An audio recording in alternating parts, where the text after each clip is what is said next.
I'll do it. I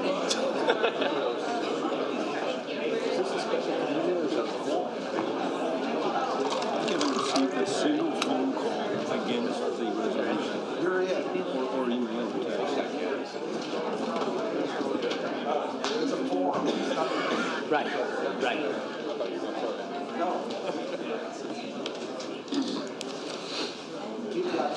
Okay. Yep. Yeah, I probably should. The public forum for CWLP on January 29th is called to order. Please rise for the Pledge of Allegiance. Pledge allegiance to the flag of the United States of America and to the republic for which it stands, one nation, under God, indivisible, with liberty and justice for all. Thank you. Clerk, if you please call the roll. Alderman Redpath. Here. Alderman Gregory. Here. Alderwoman Turner. Alderman Fulgenzi. Here. Alderman Proctor. Here. Alderwoman DeCenso. Alderman McMiniman. Here. Alderwoman Connolly. Present. Alderman Donlin. Here. Alderman Hanauer. Here. Mayor Langfelder. Here. Mr. Mayor, a quorum is present. Thank you. Before we get started, I think it was made official today. The tragic accident included former alderman and interim mayor and fire chief Frank Edwards and his wife, Cinda Edwards, who is a coroner and Lincoln Land Board of Trustee, as well as John Evans. And I know for myself, and the aldermen can speak for themselves, I think we all knew them in different capacities. But what we can't thank the Edwards family enough for is the dedication they had for the city of Springfield and our community. I think Cinda Edwards had the toughest elected position that you could have as coroner, delivering tragic news to individual families. And we can't thank them enough for the service, and our hearts go out to the families of the Edwards family and Evans family and the tragic accident. So if you'd please take a moment of silence, we'd appreciate it.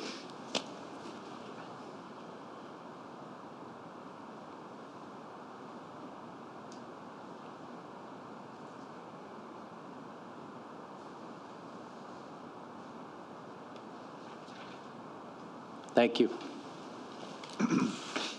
So tonight it's a public forum. What we'll do is Doug Brown has compiled information that was presented previously, but tried to revise it, especially with questions that have come since the last time we have met, and try to address those as best as possible. So the format will be that he'll give the presentation on various slides. We'll allow the aldermen to ask questions all the men and women if they have questions, and then after the presentation, then we'll open it up to the audience if they have any further questions or comments to make. We will implement the 5-minute rule, though, as much as possible, and go in that direction. So with that, Doug? Okay. Or is there any questions by the City Council before we get started? So tonight we're going to go over the generation unit retirements, just with a closer look at 33. We're going to discuss the same information basically in the past presentations. Just like the mayor said, though, we're going to add some stuff in for recent questions, try to make things as clear as possible for these complex issues and difficult decisions that we have ahead. We're not going to be able to answer everything fully, but we are providing enough information to be able to make these decisions here tonight. Again, the units aren't competitive. They're running less and less every year. They lose millions of dollars against the market annually. Keeping the units will increase our rates to pay for environmental compliance projects. Our commercial rates are too high. And, so we can't keep raising our rates for our customers like that. Retiring the units, though, will lead to savings, and it will lead to future rate decreases after we conduct a cost of service study. So the agenda is then to focus on some Unit 33 issues. as well as some various questions, a review, some considerations for the environment and financial next steps, and then just briefly talk about the resolution. So moving on to 33, I wanted to update you on the recent failure of 33 and where we're at. Just a reminder that the failed battery charger caused the unit to trip. We ended up with our rotor damage, basically to the turbine, and the rotor was shipped out to Dallas for a detailed inspection. The pending repair costs are $6.65 million. That's from a GE quote we just received today. And out of that, though, there's $150,000. That's kind of what they call regular wear. It's not attributed to the failure, so that would be on us to repair that. How much? $150,000. There's also the $1 million deductible. So if you take both of those items out, we're looking at the insurance to cover 5.5. So the insurance company did inspect the rotor actually Monday, I think, and yesterday. So they're reviewing the claim for additional clarification. We went through this the last time too with the insurance company, just them working with us, working with GE to figure out how much GE should pay for any issues versus what the insurance company should pay for. So they're working through that. We expect that to be back in service in May of 2020 as of right now. So one thing that we have here is just to bring up the demolition costs. This was in the December presentation, but if you just look at the last line item there, it's $7.5 to $10 million basically to raise the complex. It would be achieved through savings from the retirement of the plants. And again, we're not going to retire these things in the near term just because we use them for offices. There's common equipment for Unit 4, so that's going to get pushed out further. So we can take care of other projects that we have first. Real quick, what's Lakeside cost to take that to the ground? If I can remember, I think it was maybe like $4.5 million, $4 million.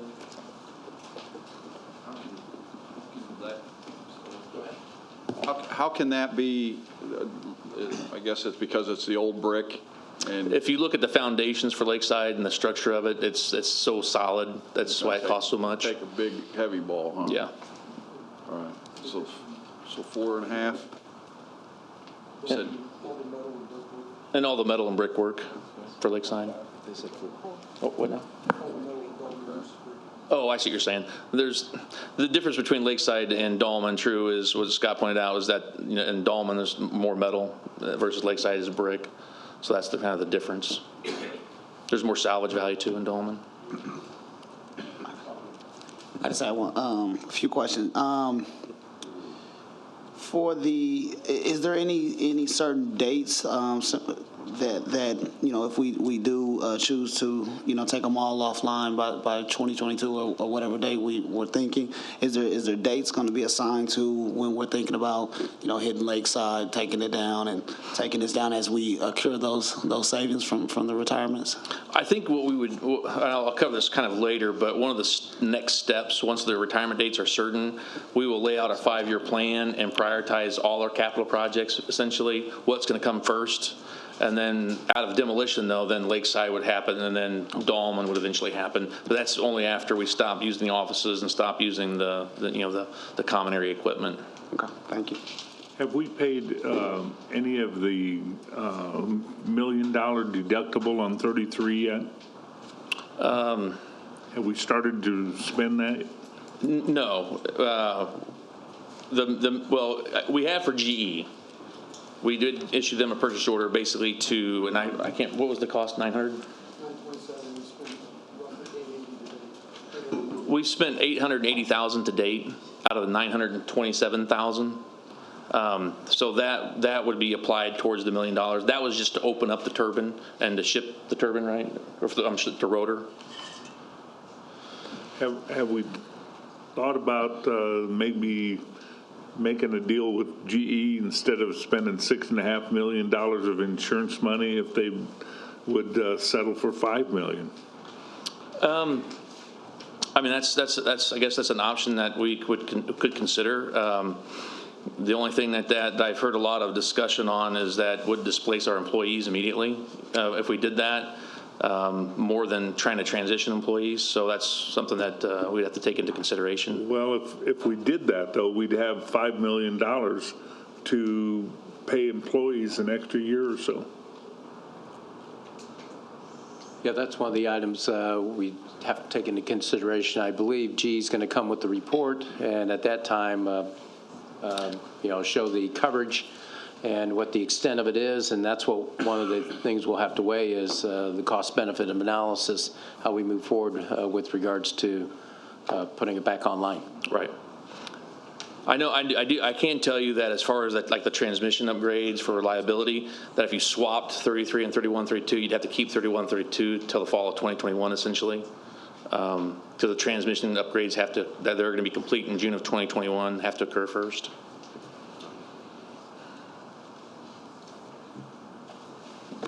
Any other questions on demolition slide? Thank you. We were asked actually last night to include, again, what we did in the December presentation on natural gas forward curves. And we updated it with the most recent because the gas prices for the Cal strip of 2031 dropped further. I think from the last presentation, they were like 315. They're down at 286. Basically, just what that shows is that, again, as gas prices are forecasted out, that's what drives the energy markets. And you can see that gas prices are low well out into the future here. So, securing power, 5 years from now, 10 years from now, can be done cheaper than what we can produce for 31, 32, and 33. Yeah, but you're not calculating in what's going to happen in the fall. If the Democrats get in, they're going to stop fracking, and it's automatically going to stop. Natural gas prices are going to go through the roof. Well, there's always a possibility of anything happening. Well, that's right, and you don't know that. Right, but the key is to, once we get retirement dates, is to do an RFP for long-term purchases, and I'll get into that. I guess if John can answer this, these projections are done by the experts associated with the field, or where the projections come from? Do they take into consideration cycles of elections or anything of that nature? These projections come from Bloomberg Financial, so they're looking at what the atmosphere is today and what they anticipate the production will be going forward. So, Exactly. Are they taking specifically into account fracking going away? They're looking at what they believe the market will be at that time frame, knowing what the circumstances are today Today. Not, and what the not political 9 atmosphere months is from now. today. All right. Yeah, nobody has a crystal ball, do they? That's right. Nope. I wish I did. So these numbers that's aren't right. accurate. Well, furthermore, the federal government does not have authority to universally terminate all fracking everywhere. Buddy They can Barney's slow gonna down. do it Well, you're all, going to Joe. comment, then others going to comment. I'll do But right half. let's take, we So if can you're go going in to interrupt, order. then others can interrupt too. But we can go in order. Got it? Alderman McMinimum? Yeah, I got it. Let's go outside. No I'm need ready for that. anytime you are. You want to have a conversation outside? Okay. Doug, you ready to move on to the Yes. next slide? Thank you. Okay, so a question we actually get a lot is, do we need to replace Dallman Units 31, 32, and 33? And this really speaks to reliability. Are we going to be reliable if we retire these units? There's some key issues that, in fact, we are going to be reliable if we retire the units. And I'll get to those reasons here why, is that Unit 4 and the combustion turbines cover our load currently 99.5% of the time throughout the year. Our load continues to decline. Okay, it's not increasing. We used to build units in anticipation of those increases, and that's no longer the case. So we don't need replacement generation for these. We have 6 transmission tie lines. It's prudent industry practice in the electric industry designed to the N-2 standard. So what that means is that we can lose any of these 2 components and we're still fine, okay? So, and that's the reason we're upgrading that transmission system, is to meet this standard. And those upgrades will be complete in June of 2021. So we'll be able to import enough capability before retirement of 33. Doug, I know that was part of our projects that you gave, what was the cost on that one? So for the transmission upgrades, they're about 2 million, or 1.9, I think, million. But we can only do that like in the spring or so, there's certain times Well, we're correct, allowed to yeah. do it. So you can only take a transmission line out in certain times of the year, and there's two parts of that we need to do. So it takes time to design it for the engineering phase, and then they'll have to then procure the materials, and then they'll schedule the outage for one, and then they'll wait through like the winter, and then do the next one in the spring of 2021. So that's why basically by June they'll be complete of 2021. Any other questions on this slide? Thank you. And then another question that we had is that why not we convert to get natural gas for Unit 33? So back in 2012, we worked with Ameren and Panhandle, and basically we got an estimate cost of $20 million to upgrade the pipeline. We tried to say, well, hey, if we're not the only ones using the pipeline, can you cost share, that kind of stuff? We were told no, they wouldn't consider that. So at that point in time, we felt that there was no reason to keep going. We already knew that the costs for like to upgrade those boilers for startup of natural gas was pretty expensive. So we know that's additional millions and millions of dollars to upgrade the boiler, replace all the tubing, replace the burners and associated systems to upgrade to gas. On top of the $20 million, it's just too much. We would need a rate increase to cover those bonds. But it doesn't stop there. So we still have other environmental costs that we'd have to include. So our intake and our discharge, and we have to perform those studies. And if it requires a cooling tower, that's more millions of dollars that would be required to do that. Just to do the studies is near $1 million, I believe, for both of those. And then you throw in the fact that, and this is a common theme that we have to face, is that anything we invest in those older units, carbon regulations are coming at some point. Illinois seems very intent on doing something maybe this spring to advance some form of the Illinois Clean Energy Jobs Act, which would require no carbon to be burned, essentially, no fossil fuels by 2030.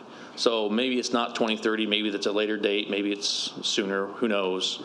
But something's coming at some point, and are we gonna invest all those millions and millions of dollars into these older units that are 40, 50 years old? Makes a pretty tough decision on that. Any questions? It's just $20 million just for the pipeline, correct? Correct.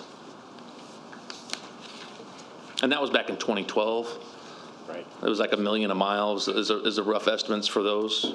What's the closest point for the pipeline, do you know? What I was told was about 20 miles worth of line, basically, is what they said back then. What? Where? Oh, down by Pawnee. Oh, and they're already building a plant out there. True. Any other questions on this slide? So another one was why not convert Dallman Unit 3 to dry ash and just go out and get bids? Maybe we can get a lower number. So the estimates that we got were $21 million to convert dry fly ash and bottom ash for Unit 33. And that was based on 2016 study, and basically they went and got vendor quotes. So, so it's based on real situations here on the technologies. And then I remember when they did that in 2012, it was actually more expensive. It was like maybe a little bit over 30 million, I think, at the time. And they found a newer technology for the bottom ash, got it cheaper, so we were down to 21 million. It would be like $1 to $2 million to engineer this, and that's a lot of money to invest. If we really need to retire the units, and there's so many other reasons why we wouldn't choose this option. But our disposal costs would increase for ash. There's other environmental costs. So again, like the heat rate improvements for 33. If we have to replace the economizer on 33 because of that rule, is that $8 million? Is that $10 million? Replacing the turbine itself, like the rotor, for a better blade efficiency, basically. Is that a $6 or $10 million option? The 316A and B still apply. You got the ELG rule, which I talked about, and I have another slide that we'll go over here soon. That's about $45 to $50 million, somewhere in that range. And again, we strand all these costs, if carbon regulations come into play. Doug, what's the lifespan if we did convert to dry ash, if we did this process, and whatever the cost is? I'm just asking what the The lifespan of the system? Of 33. Of 33. Well, it really depends upon your regs. So I think with these other things that you're going to have, are going to, shine over, I guess, the 21 million. So even if we were to reduce the cost a little bit because some other technology came through, you still have these other ones that are going to want to drive you to retiring the unit.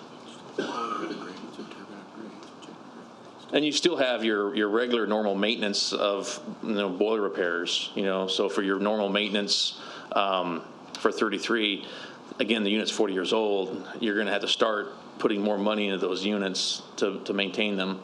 We've been cutting back on 31 and 32 for quite a while now, and it's starting to show. I mean, the boilers, have more boiler leaks every year, it seems like. And Alderman Redpath raised a good point. I think he brought it up earlier with the election, not to dive into it, but Doug had alluded to it. It could be a federal regulation or state regulation. One vote could, render them useless. And so if you would explain the ELG rule, and this just came about since 2015 when we go to Washington, D.C., and we're almost an island to ourselves because we're a municipally owned utility. And this ELG rule goes right to the heart of that and how we are impacted because we're just a tiny fish, and those regulations, how much or how expensive those are. So if you just explain that in layman's terms, it goes to the heart of what our challenges are. I can give you a highlight. I'll let Deb sure. I mean, simple terms. Get into the meat of it here. It. But yeah. So, essentially, we've been fighting this rule for quite a while now, and we are unique that we do have a wastewater treatment plant already. Sanitary district. And then we send the output of that to the sanitary district. The outfall of the sanitary district meets all regulations. They're not in violation of anything from our product. But the EPA doesn't see it that way. They want us to control the discharge from our point of discharge on our plant grounds to meet a standard that's so low, we would have to build a new biological treatment facility in addition to the facility we already have. So that's why there's another 45 million, maybe 50, 55 million, depending on what the costs end up being, to where we'd have to treat that wastewater before we send it to the sanitary district. So there's really no options here, and that's something that's coming really soon because it was just revised and released, I think it was last month. So, and again, it's those decisions that are made, at the federal level that impact. I believe we're the only ones in the country left because Lakeland, out of Florida, their utility basically is closing their plant. And they were one of the only other ones that were affected by this specific part of the ELG rule that discharged to a sanitary district, what they call indirect dischargers. So, it's unfortunate that we're the ones that are placed in the situation, but I mean, the goal of these rules is to close coal plants. There's no doubt about it. It's not necessarily what killed coal, natural gas did, but it does put a nail in the coffin, so to speak. Alderwoman Conley? Thank you. So Doug, and I'm trying to add and take notes while you're talking, but this why not convert Dallman Unit 33 to natural gas? The compliance costs that we're talking about right there come to about $80 million. Is that correct? You're saying like the 21 million plus the 45? The 21 plus the 45, and then I don't know. I was writing something. And then adding like the 10 million for the right. The economizer, and maybe 8 million for the. Yes. I understand it's significant. Yes. I mean, but we're looking at upwards of 60 million easily. Sure. Just to do that conversion. Correct.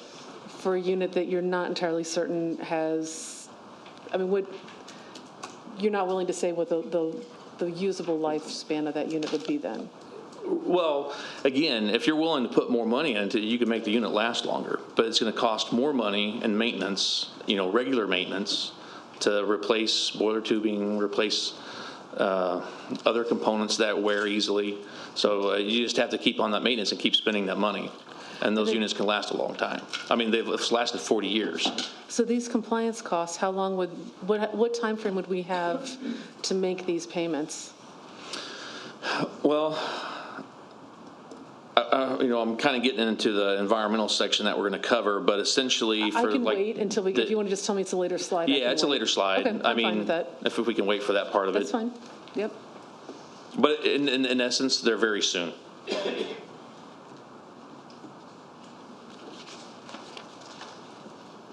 So with that, I'm gonna try to do it a little bit differently this time than the last time. We did have basically the same information here, but I think I just breezed through it too quickly and summarized it too much. So I'm gonna let Deborah Williams take over for the environmental stuff. She's in charge of our regulatory affairs as the director for that department.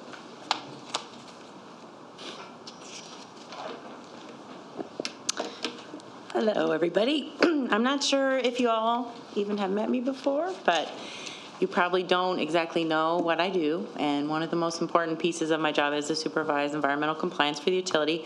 Our department has a manager, EH&S manager, PJ Becker, who's over here with me tonight.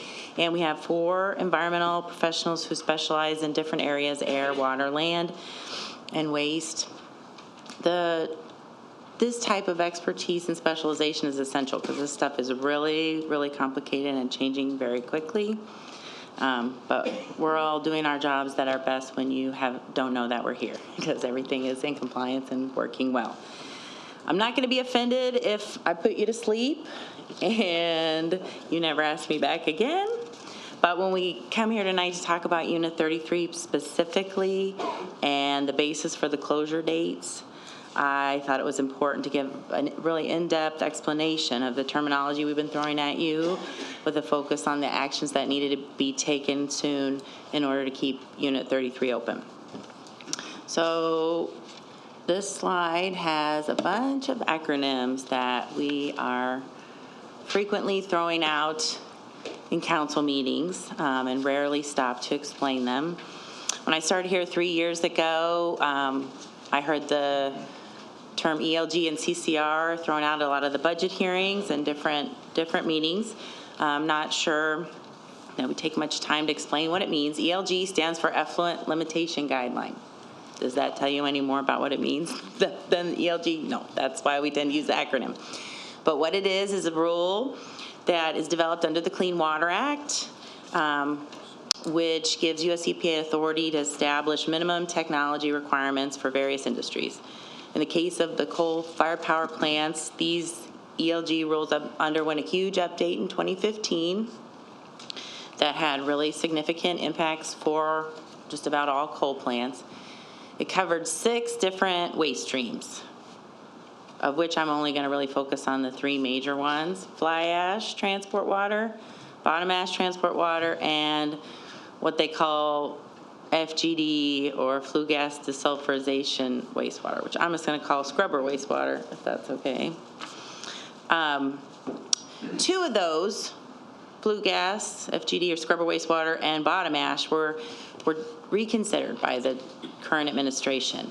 But the 3rd, fly ash, transport water, was not reconsidered. The original 2015 rule has stayed in place.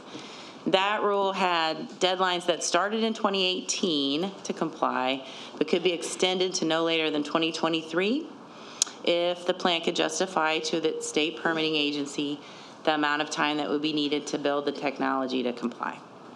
We've been very lucky so far that we haven't been forced to commit to a very specific construction schedule for conversion to dry fly ash in our water permit, but we know we need to come forward very quickly with an ordinance to begin that project if we intend to keep operating Unit 33. Bottom ash was reconsidered by the new administration. As the mayor alluded to, the results of that reconsideration came out in November. Comment deadline was just last week. We spent a lot of time working on that for the reasons they've just discussed about really unique aspect to us of how it affects Unit 4. I'm going to be very busy focusing these next few years on keeping Unit 4, but I'm not going to talk to you about tonight about all the work we have to do to make sure we can keep Unit 4. I'm going to focus on Unit 33. So there really isn't any particularly new flexibility under this rule for bottom ash, so that's where the date of December 31st, 2023 as the last date under the ELG rule comes, that we'd have to convert to dry bottom ash. Okay, fly ash, bottom ash. I explained to you a little bit about scrubber wastewater, and they've already told you this is the wastewater sent to the sanitary district and is regulated completely differently than the others. And as just the only thing I will say about it is that under that rule, the timelines are also very different. So not only are we treated differently than anybody else, the timelines are much shorter. So when that rule does get finalized, which we expect to be in June of this year, June of 2020, then we'll have only 3 years from that to be finished building the biological treatment system that they discussed. That could Say that dates again. So we don't know the exact date it'll be adopted, right? So the comment period is over. They have to finalize it. They're estimating it'll be spring, summer. The best guidance that people I've talked to can give me is June.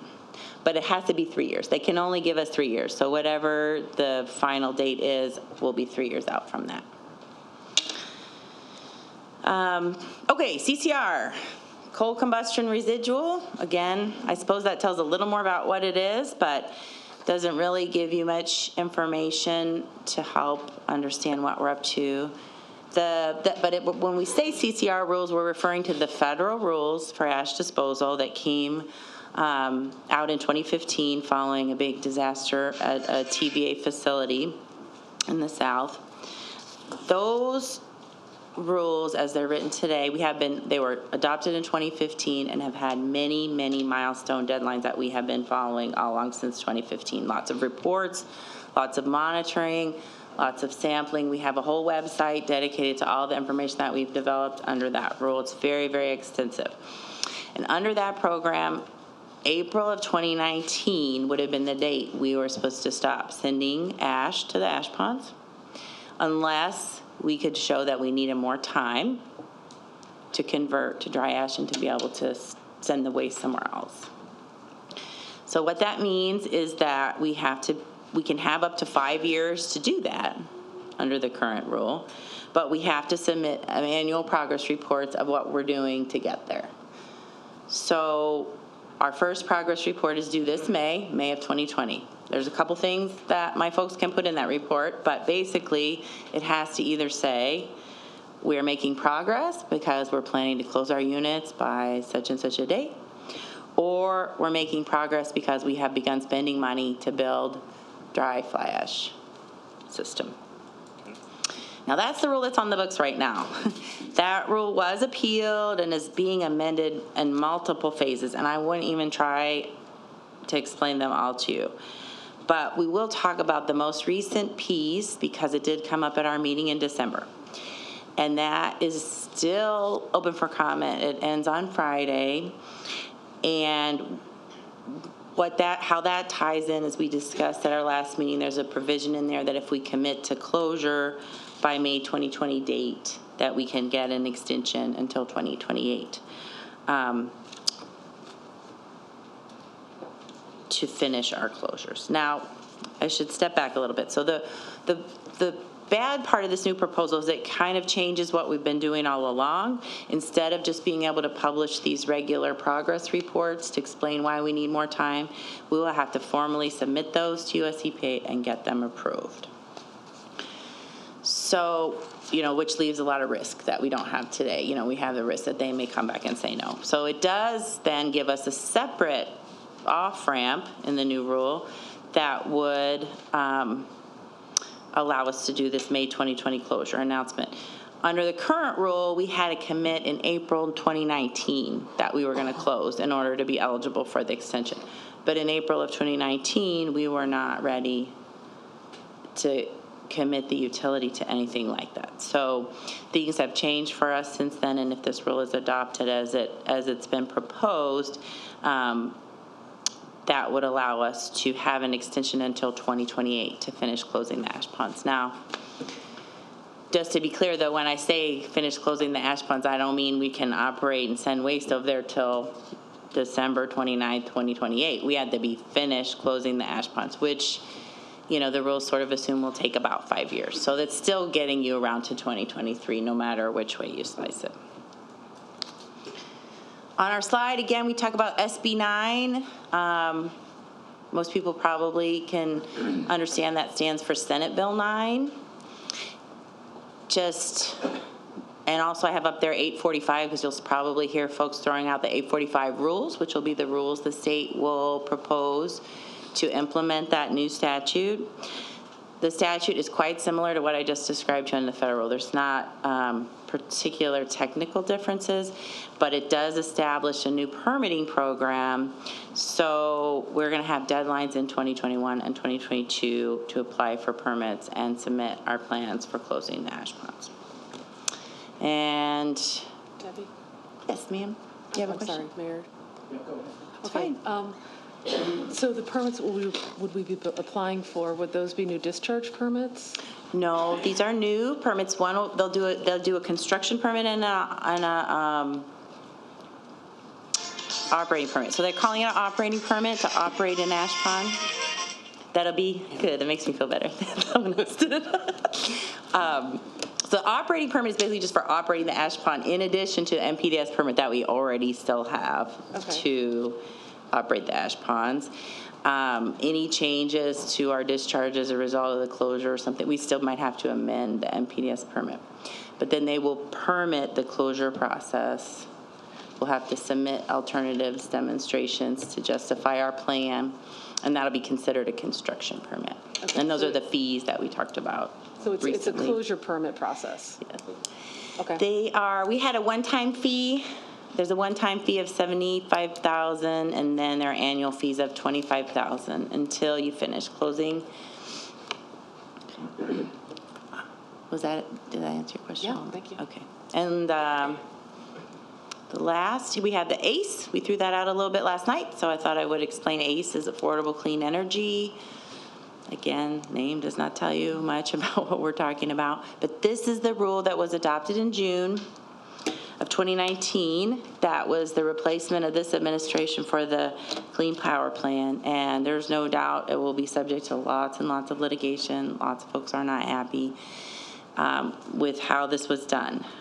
But just to explain what is required by the rule, each boiler at every power plant covered is going to have to look at what technically achievable heat rate improvements they can do. They list out to reduce carbon dioxide.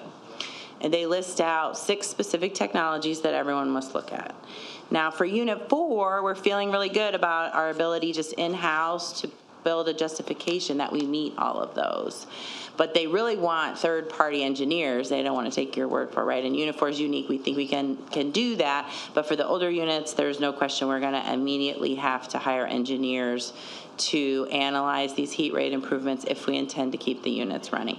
And the reason I say immediately, and I know this is the first anyone's hearing of immediately, is because it was just in December that Illinois EPA called us to say they want to see our demonstration in March, at the end of March. Maybe they'll give us the beginning of April. So this is not really something that we could have planned for. We didn't know about it until December. Okay. And just, I'm sorry. No. So this is going to apply to us no matter what happens, because this is Unit 4 compliance requirements. It will apply, but it will apply very differently to Unit 4. We think Unit 4 may not have to construct anything or do anything. We believe Unit 4 won't have to do anything because it's already so very, very efficient compared to plants that are out there.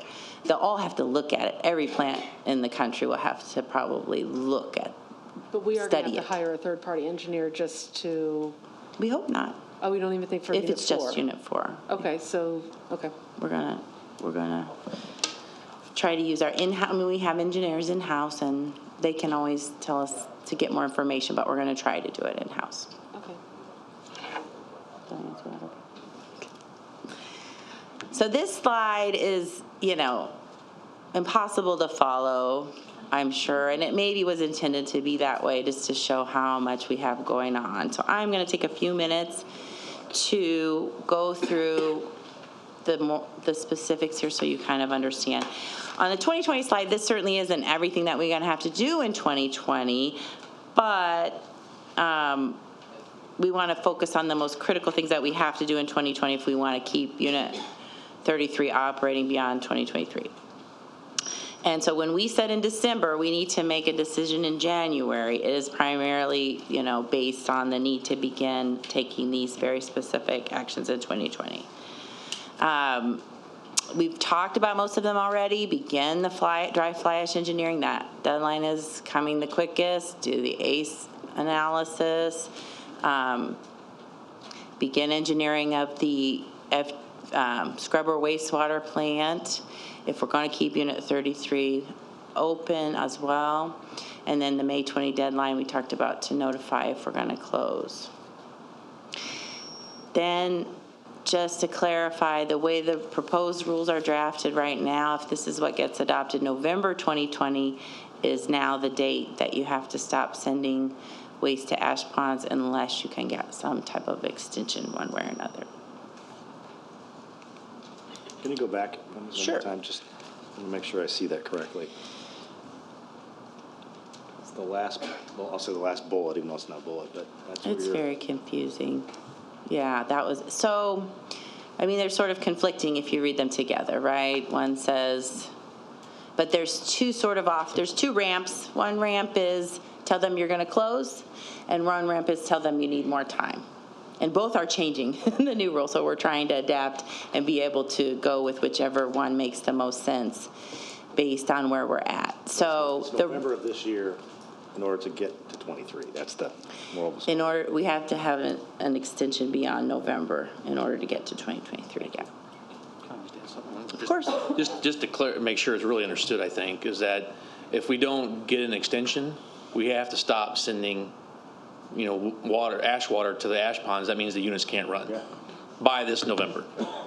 So that's just something that, it's the way the rules are changing on us, per se, that kind of put us in that spot. But again, though, if we get the extension applied for by May of this year, if we're going to close the units, we can continue to operate. And then, up until maybe a 2023 date if we wanted, and then actually close the ash ponds. That's based on us locking down our dates for closure, is that correct? Correct. Thank you. So if we don't lock down a closure date for 33, we're looking at a potential November. Yeah, we will still try to ask for more time based on these construction projects that we're going to be doing, but we need to be doing those construction projects so that we can justify how much time we need to do them. Does that make sense? Yep. Okay. You can't just wave your hand and say, we're going to do it. You got to do it. Thank you. Yes. Yeah. 2021 dates, this is where we said to be finished with the dry fly ash. To begin, there's a few other smaller waste streams that I didn't really get into. There's some blowdown that comes from the scrubber plant. There's some leachate collect.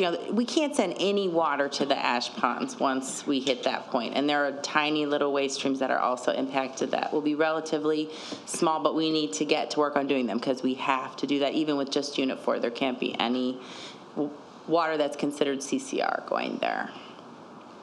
One of the other terms we sometimes throw out, 316A, 316B, these are requirements that only apply to power plants that use raw water for cooling. For example, Unit 4 was built understanding that these requirements were coming and we'd have closed cycle cooling.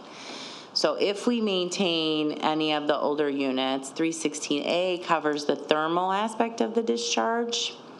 And 316B protects the fishies from getting sucked up into our intake or getting passed through. I'm oversimplifying for people who know, but these are some studies we're going to have to do, and possibly some other technologies we'll have to install in Unit 33 if we want to keep it open. Those take effect whenever we get a new NPDES permit. We don't know when that'll be, but it could be any time. 2022, I have put the SB9 deadlines on this slide about looking at the CCR alternatives and developing a closure plan. Those rules aren't final yet. We just know what's in the draft, which actually would really start in 2021. So I put it onto 2022 because it will partially be in 2022, but we'll have to be doing a lot of work in 2021 probably on that. Does somebody have a question? Yes, sir. Oh. And then I'm putting 2022 as the time these heat rate improvements would come in if we keep Unit 33 running. We want to have completed construction of new lime ponds by this time. I think we maybe discussed in other meetings that part of what makes our ash pond closure difficult is our lime sludge treatment from the water plant are also handled there. So that's our first priority. And water's doing a great job at getting started on that already. They're doing their engineering now. And then in 2022, potentially, if we are continuing to operate all 3 units, we will start running out of our bank of allowances under the Clean Air Act for nitrogen oxides. If we do shut down 3132, that won't be as big of an issue because we'll have extra allowances to use for a while. I'm sorry. No, go ahead. Debbie, when you say for a while, 5 years. and so then in 5 years, we have additional compliance costs that would be added to the We would have to maintenance purchase of- allowances off the market. Right. Which right now is not very expensive, but it'll Okay. just depend on how many people are doing that or if they've made changes. I mean, that's something that may change too, but yeah, that would be additional costs if we operate all the units. 2023, now these dates start to, get further out. They focus on finishing these construction projects, finishing compliance with the ELG rule, finishing the dry bottom ash, finishing all the other little waste streams so that we can begin closure in 2023 of the ash ponds. And then 2024 and beyond gets at some of these hypotheticals we've talked about. We know there'll be some kind of carbon limits. We don't know exactly what. CJA's out there that would make all our plants stranded assets. So that was a lot. I'm done. I'll turn it over to Doug for this last one if you don't have any other questions. Thank you. So just to kind of wrap up, again, the ELG rule, we talked about this the last presentation, but it is kind of a confusing rule that, with all the 4 units, we did get some estimates from the 2016 Burns-McDonnell study, and it did give a range of technologies that were like 45 million to 55 million. And, I used the 45 because that seemed like that's a more reasonable use of the technology that they were looking at versus a couple of the higher level ones. But the issue with this is that Unit 4 still remains, so it's still an issue, okay? But Unit 4's water is cleaner. So we're closer to meeting those concentration limits. And with our existing system, if we can get the chemical company to develop a chemical, which, that's how we've gotten to where we were, is working with chemical companies to help us meet mercury, to help us meet these other issues. And it takes time and research. But we can avoid, spending money on a new facility like this.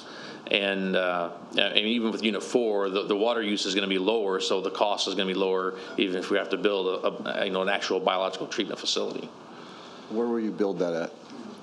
It would be built on plant grounds. Will it be where some of the other units are sitting, or? We haven't really cited it. There's probably other locations that we could use.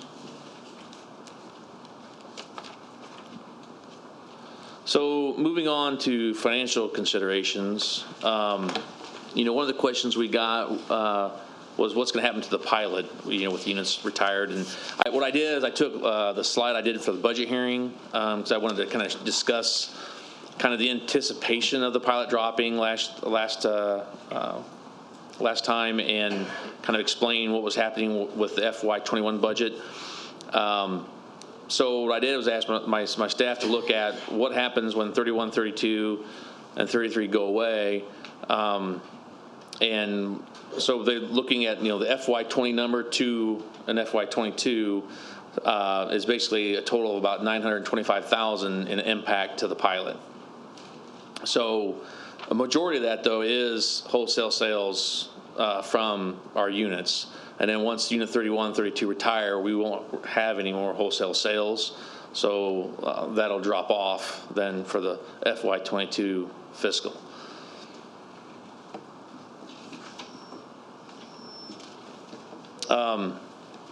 Again, kind of going over this information from the last presentation. So retaining the units results in lost savings, because that, when you look at the operating costs plus the low prices of the market, they're not in the money. And if you look at the loss versus the market on an annual basis, 31, 32 lose about 10 to 12 million. 33 is about 13 to 16 million a year. And that excludes, the capital costs for the environmental compliance project. So you have to add that on top of it. So, we're trying to come up with numbers to think about, is that, over a 5-year period, if you times those annual losses and then add in the compliance costs, for 31, 32, you're looking at about 100 million. 33, you're looking at about 100 million. But then, again, if either one of those options are chosen, you do have to add in the ELG rule for the wastewater treatment facility of about another 45 million. So that's how we're coming up with the numbers there. Doug, real quick. Sure. So you talk about a loss, but is it truly a loss, or it's a pass through? Because both. Yeah, because part of it goes through fuel adjustment too. So there's a variable component, and the fuel adjustment, it does have a base component too. It's for variable costs. So you have fixed costs, for the units. You have your variable costs, and we're comparing it against what the market's going to bear. So we're looking at trying to figure out what options that we have. So when you do an integrated resource plan, you got to compare it with what your other options are to see if you're making the right decisions, because you shouldn't just do it in a vacuum. You should look to see what you're going to be able to buy energy and capacity for in relation to that. So if you look at year to year, looking at what it costs to do that in the market with all 4 units, then taking out 31, 32, what does that do? And then take out 33, what does that do? Then you can kind of see what the differences is on average and come up with the numbers. But my point on that is, so let's just say we shut all the units down tomorrow. The ratepayers aren't going to see. Are they going to see that savings? They will see, not all of the savings. Some of the savings would be us, but the other savings that pass through fuel adjustment, they would. And we don't know what that savings would be for the ratepayers. No, not until we then go through and figure out what essentially what the retirement date is, and then looking at what the remaining of the year is, then we can figure that out based on the fuel adjustment. But again, it's not necessarily based upon the market. Remember, the market's comparing to what the prices were. We're trying to anticipate what they might be. So if the prices were to go up, that number is going to shrink, right?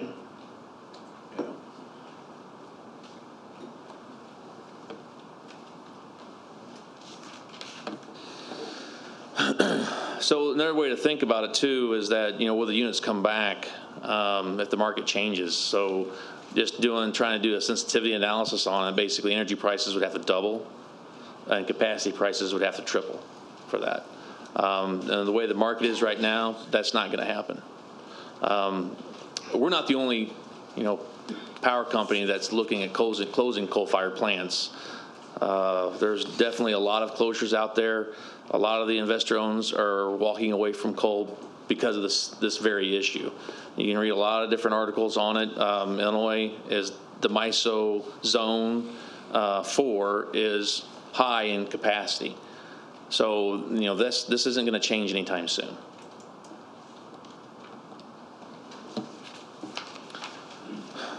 So, kind of continuing from the last presentation, kind of presenting this information again. I know 3132, it seems like everybody's kind of thinking that seems like that's the right thing to do. 33 is the one that's kind of in question, but I just wanted to kind of show again what 3132 is. By retiring them, we're going to avoid $40 million in costs. Avoid again like the $10 to $12 million a year as well, and then avoid $45 million for the ELG rule, which is on top of that. But the decommissioning costs are there. It's about $700,000. The main cost is building heat. The impact, though, for that's to me is it's really the 15 employees that need to be transitioned at that point. That's the bigger impact that we need to plan for. So, trying to look at the pros and cons of retaining 33. It does provide backup to Unit 4, but it's a very high cost. You're going to incur $29 million over the next 5 years for those items. We would have to go forward with the ELG, so that's another 45. You still have the $13 to $60 million in losses. You're going to retain the jobs, but again, at a very high cost. Retiring 33, though, we're going to avoid those costs. So again, that's about $100 million over 5 years, and then you add in the ELG rule for that, and that's another 45. So the decommissioning costs are $2 million for that unit, because the main thing is considering that is the transmission upgrades, which are about 1.9. And what we had last time is we had 50 employees that were going to be impacted once we closed 33 as well. We're down to 48 because we did have an employee transition as well as an employee retire. So, Doug, to be clear, for all 3 units, we're looking at now 63 employees? Correct. Okay.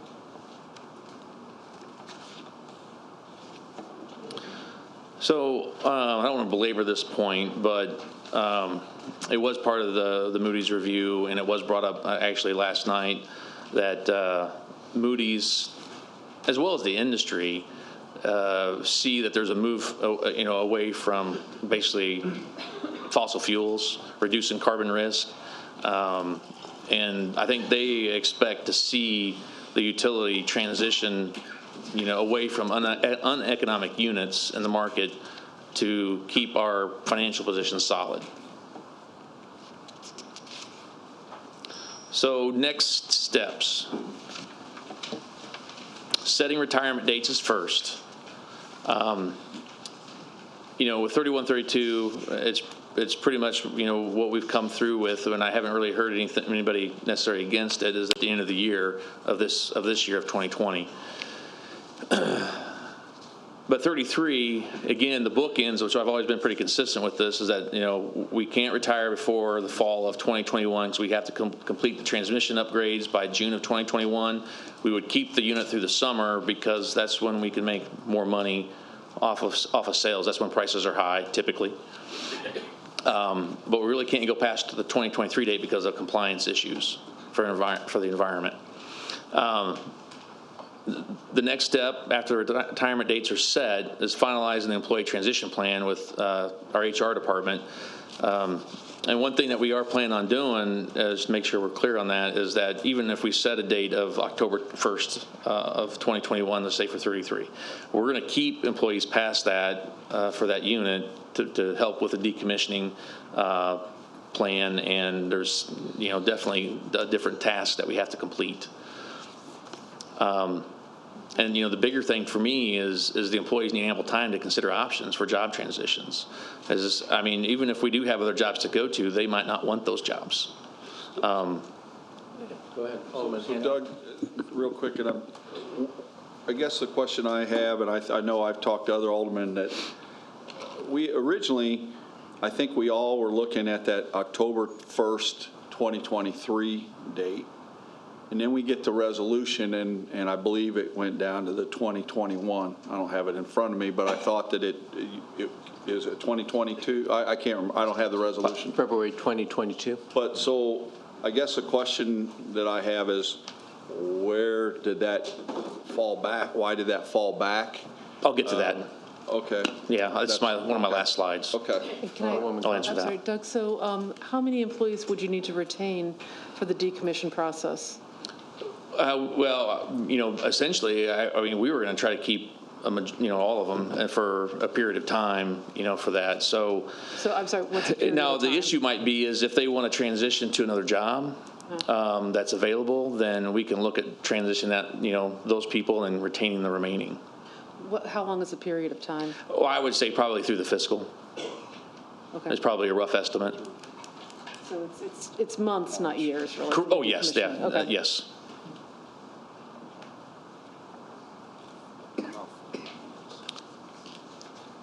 And I will say, I mean, decisions would be a lot easier if we were building a new unit and we could transition everybody to. That would make it a lot different of a discussion, I think. It's unfortunate that our loads have been declining and we no longer need that much generation. So then one of the next steps then is to conduct an RFP for low-cost energy capacity. So, we got to set the retirement dates first so we know what we're looking for. We're going to hire a firm to run the RFP with expertise in the market. And the reason we're doing that is because we expect well over 50 bid responses for this. We just don't have the staff that can handle that level of analysis and dealing with all these bidders for all these questions. It's the same staff that's doing the transmission upgrades and other tasks. They just don't have time to devote to this.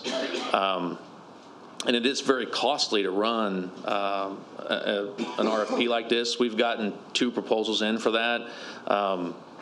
And I don't want to go over numbers because we're trying to still get a third one. We had 2 other companies decline.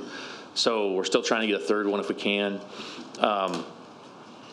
So we want to be good stewards of our ratepayers' money and not commit to something unless we know for sure that we're going to retire units, and then we'll quickly follow through with this, I think. So, and then we'll come with an ordinance to actually do the RFP. And the RFP would be, again, it's not just for renewable energy. It's going to be included because it is getting so much cheaper. But it's the cheapest energy on the market. Just want to make sure that's clear for everybody. And then we're going to follow the decommissioning plan that we actually went over in our meetings that we had back in December that we showed everybody that we put together with Scott Madden. And again, the transmission upgrades is a big component of that, and complete by June 2021. HVAC upgrades by 2020, and then there's a lot of other miscellaneous items that are on that list. One of the other things I was going to touch on that was one of the questions is updating our 5-year capital plan, prioritizing the projects based upon retirement decisions. Really, and it's needed because we're looking at taking the savings from the plants that we retire them to put towards some of those projects that we need to do, that we're going to be required to do, such as closing the ash ponds. We just don't have enough money on hand to do that, and we definitely don't want to destabilize the electric fund and reduce our days of cash back down to the 2015 year where we were down to like 3 days of cash kind of thing. So we definitely got to stay stable. And then one of the last steps that we have is we want to start a cost of service study in 2021. And what we want to do is determine the cost to serve each class of customer to set the revenue requirements. That's the first thing, is you got to set what you need for revenues. And then we want to build different rate options basically that we can present to the council for discussion and debate. It's not just about, we want, the goal is to lower rates for our commercial customers. But it's also more than that, because there are so many advancements and different technologies and different ways you can do rates. I think there's going to be a lot of different options that we need to look at. So it's definitely going to be a complex study, probably very expensive, and it'll take quite a bit of time to do as well. And we're actually short-staffed, I think, in the finance department just because of there's been different issues. But it's going to take a lot of their effort to do that study.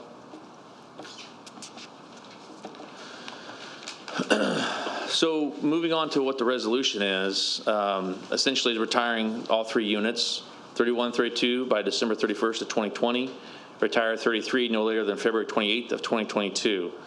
So the date was really chosen to start discussion, just with it being at the end of the fiscal, some kind of date in between. The sooner you retire the units, the sooner you can start collecting the savings. The further you push it out, the easier it is to transition employees, because we are going to have more retirements, year after year.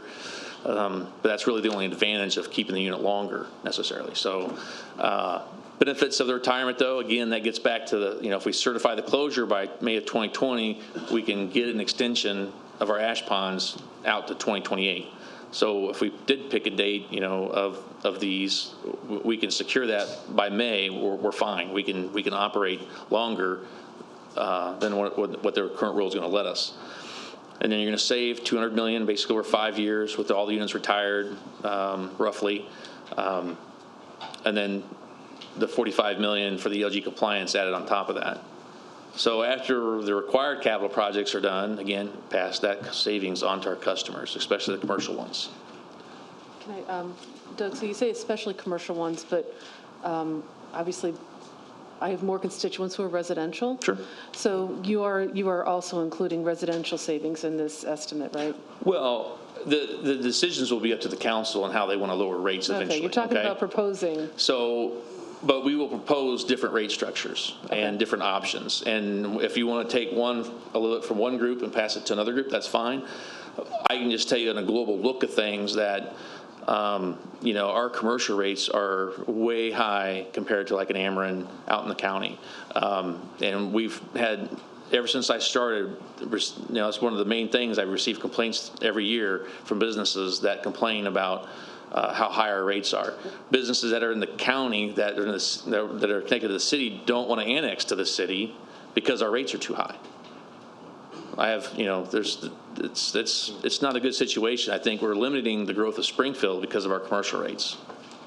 But if we're looking at savings coming, that doesn't necessarily, we could still pass on savings, to commercial customers without causing a subsequent increase to our residential customers. Oh, that's correct. That's something you're envisioning yes, here. Right. That's part of the Okay. part of the issue or part of the plan is taking the savings from the retirement of the plants and then passing it on to our customers. But on the flip side of it too, if we keep the plants and we have to do all these compliance projects, rate increases would be coming for that to pay for them. We don't have a choice. That's the problem. Yep. Mr. Mayor? Yep. Alderman Donlin and Alderman McMiniman. Yeah, and I appreciate your question, Alderwoman. It's what I heard you saying earlier is you don't have a way to definitively say what the rates or savings are going to be, but there is going to be a savings. Determining how that applies to the commercial or residential is yet to be correct in the future. Yes. So, but there's not going to be an increased cost because that's an important point. Yes. Thank you. Alderman McMiniman. Yeah, I agree with the comment that we don't really have a choice here. It's hard to measure the operational savings, but we can measure the cost avoidance from all the future environmental compliance. Mr. Mayor, a month ago I scheduled a meeting in Lombard, Illinois, and my ride is waiting for me. So I want to make just a few general comments, and then I have to take off. The current management of our utility has done an outstanding job the last 5 years. And Mayor, you and our city attorney and staff have taken some very significant initiatives that have strengthened our electric division. And I'm referring to the fact that we renegotiated our debt 5 years ago to a lower interest rate and extended the maturity on that debt. And that saved us somewhere between $5 and $10 million a year. And then we renegotiated the coal contract almost 5 years ago.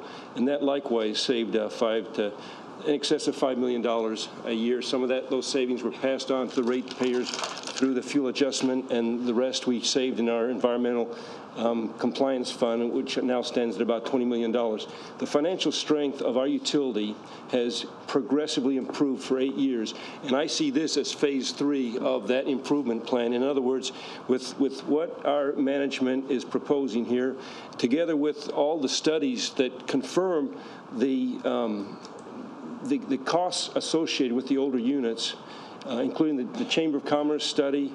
Even Burns and McDonald, 6 years ago, they raised flags about the economies of our older units.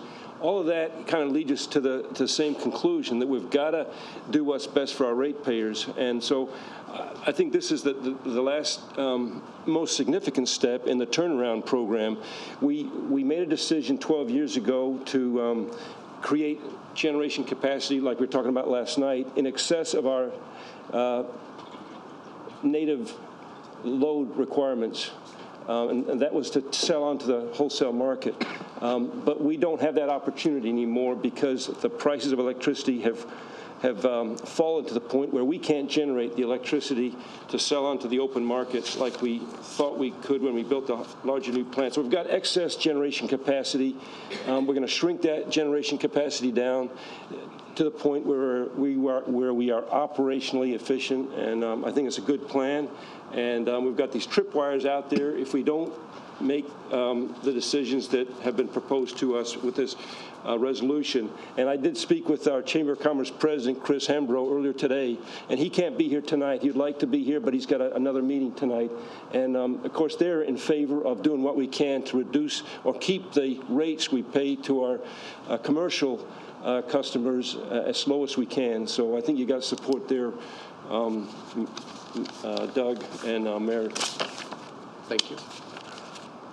Any other questions on this slide that we're at? Alderman Hanauer. Yeah, just a couple here.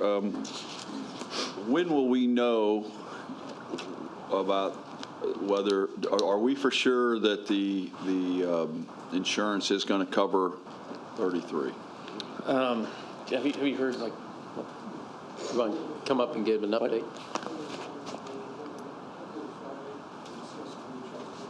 And I guess a follow-up to that is there a chance that they won't cover it? No, I don't think that that's the issue. It's the issue more is in the details of a certain component, basically that GE could be responsible for, and it's a small. It's not a majority of the cost that we showed. But if the insurance company can say that GE is responsible, let's just say it's $300,000, then they would demand that GE pay for that piece, and then the insurance company would pay for the rest of it. Well, I just want to say that the insurance companies already indicated that they're going to be covering the insurance-related portion of the failure. Now it's just coming down to determine if GE has some responsibility for some of the other items and what that may be. But they have indicated they will be covering their responsibility. Right. Well, because my concern is that the insurance would say, forget it, and then we're stuck with a $6 million payment, and sure. that would change things drastically. I agree with that, yes. But yeah, like John said, they're gonna cover. GE should have the final proposal to us Friday. I just shared with you what the numbers that we got today, and then the insurance company will look at that again and sign off. And we'll also, before we submit an ordinance to pay for any repairs, we'll have a commitment letter from the insurance company with that. So we know, so you all know when we bring that they're covering their share. Because I guess where I'm coming from on this is look, we all know, and we all know the fate of 31 and 32. It's just a matter of time. In 33, we had some years to play there, you know. And my thought my initial thought is, and I still I'm concerned about the rates. And I'm concerned about the pilot, because one number we were given was 300 and something thousand was going to be what it affected, and this year alone it was 800,000. So I was that's where I was concerned. Yeah, and I think if you look at that slide, if I can get back to it and I saw quick in the slide where it said, yeah. So there's two components there that are part of that. One is retail sales are down. So if our load drops internally, what people pay, right, then that's going to drop. But wholesale sales were 459,000 out of that component. Right. That's not in addition to the 925. Okay. So the way they gave me the number, finance did, is they gave me that 25 as a total number of what it's going to change from typically being to what the end result's going to be. Right, because as I said, I'm very concerned about that because that affects our corporate. And while this year is a great year, sure, 2 years ago it would have been devastating. It would have just been absolutely devastating to us. One of the things that we're going to look at doing too is the way things are done with the accounting, I guess, so to speak, with netting out purchases in the market. The net purchase will probably get moved down to as an expense now because it's the way it's going to be done, and that'll probably increase the pilot by $200,000 or $300,000 as well. So we'll look at doing that in the future to offset some of this. The only other comment I would have is I think that, looking at it, and I don't know how other people, when they saw it, I just was a little shocked that we pulled the timeline back on 33 because obviously we want to. I've gotten a lot of calls from people from the power plant that work out there, and it seems like everybody or a lot of them are like 5 years away from retirement. They're right about that, and so it's tough, when you're that close. I mean, you're close too, Doug. If we pulled the rug out from underneath you, you wouldn't like it either. I understand that. Or John, but you're a short timer anyway. So, but that's my concern, and I know we're going to have to close these things. If the numbers don't get us, the regulations are. Right. I mean, that's the bottom line. The regulations are going to get us, and the only advantage of going longer is to transition more employees. One of the things that we're trying to look at all kinds of different options. And one of them is for Unit 4. Example is that if there's people going to be retiring out of there, we don't want to let operators go off of retirements here and then turn around and have to hire people off the streets 2 years later, but they've already found other jobs. That doesn't make a lot of sense, right? So we want to look at that and seeing how we can transition existing employees into those future jobs as well, even though there might be some overlap. Does that make sense? Yeah. And that's one thing on the resolution. I would be for extending it out back to where we were. Just a lot of it is for that purpose. I know for 31 and 32, the dates are pretty well set, I think. The only thing that would change is if something would come back from the insurance, and we'd have to keep those until we get the transmission. So, that's where I'm coming from. I think that we really need to get to work on the RFP, which you guys are, and I'd like to really make sure our rates stay the same, because what I'm afraid of is we're going to get into a situation where we're going to end up with a rate increase for people instead of decreasing. No, I understand. And that's one of the things that I've talked to my constituents about, that I'll do everything I can to make sure it's a decrease and we don't have any increases in the near future. So. And getting back to the budget stuff too is, once we know the retirement dates, we were looking then at that point, so the way the budgets usually work is wait until like the late summer, to start the planning for the budget, and then submitting it by October, running through the numbers, making more cuts. That process for the plan is going to need to start in the spring, essentially, and looking at work orders and stuff like that, and looking at the cost and seeing how they can cut each line item, because when they, let's just say, budget for scaffolding, it's budgeted across all 4 units. They've been doing it for years. Let's just say it's $3 million. It might not be 31s taking up that much money this year, but the next year it takes a little more versus a little less off another one. So it's just an average, So they really need to get into the details and look at how they can cut each line item. Now the variable costs are a little different. That's a little easier. It's just that's just based upon your run hours. So. And that's what I ask you guys for during the budget hearings, that we got to start looking at this.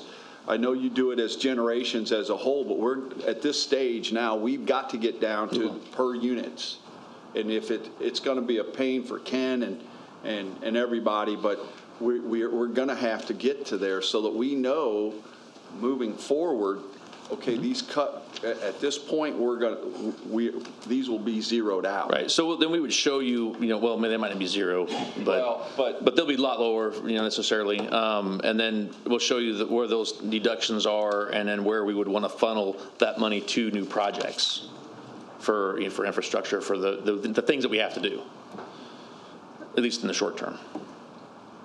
Alderman Redpath? So you're saying that retail sales are down. Is that in conjunction with what we're selling out on the market? Yeah, so what I mean by that, what I've been talking about, when our load is dropping, retail sales then drop accordingly, right? So that means people are using less. So that's what makes up, that. Plus there was also the wind component that dropped too. So the pilot is based upon all revenues. So when we sell wind in the market, that wind, instead of being netted out, okay, it was actually going to the pilot. So part of that was actually wind too. And so with the retail sales dropping, that means the pilot's dropping, correct? Correct. Yes. And doing the math, somebody's going to have to pick up the difference. And if we're not donating to the pilot, it's going to have an effect on our general revenue fund. Sure. Over time, yes. And for us to say that, and we definitely need to try to figure out a way to reduce the commercial rates. The commercial rates are outrageous, and we know that. But somebody's going to have to pick it up. So that's going to fall to the ratepayers in the city of Springfield. Is that correct? Yes. Okay. Or taxpayers. Yeah, because and that means Yes. a rate increase and a tax increase. Right. Okay. In his opinion? I would say rate increase.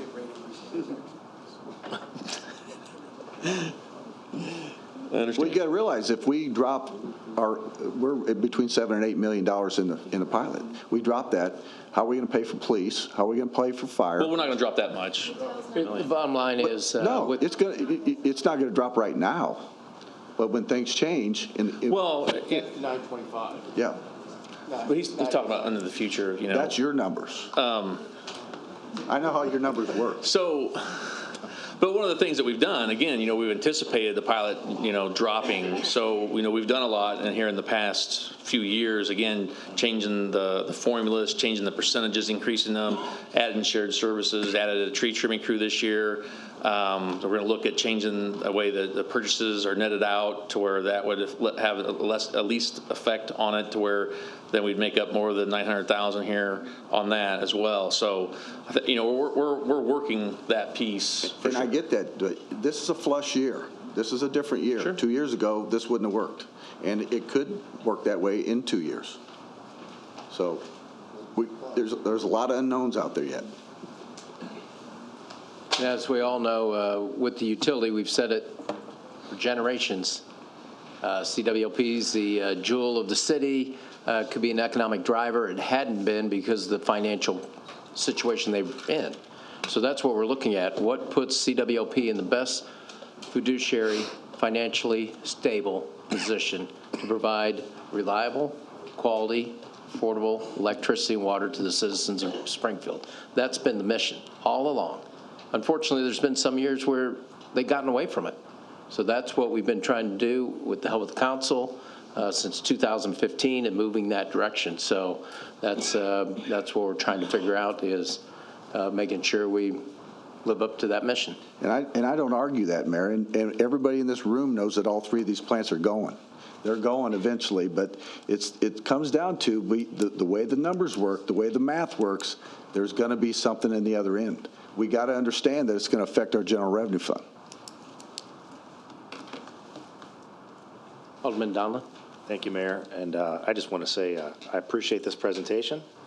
I appreciate you taking my call earlier today, and we had a chance to talk a little about this ahead of time. And I think it makes it a lot more crystal clear as far as why we have to make these decisions. And I think it makes sense, as Alderman Redpath said. We're going to close.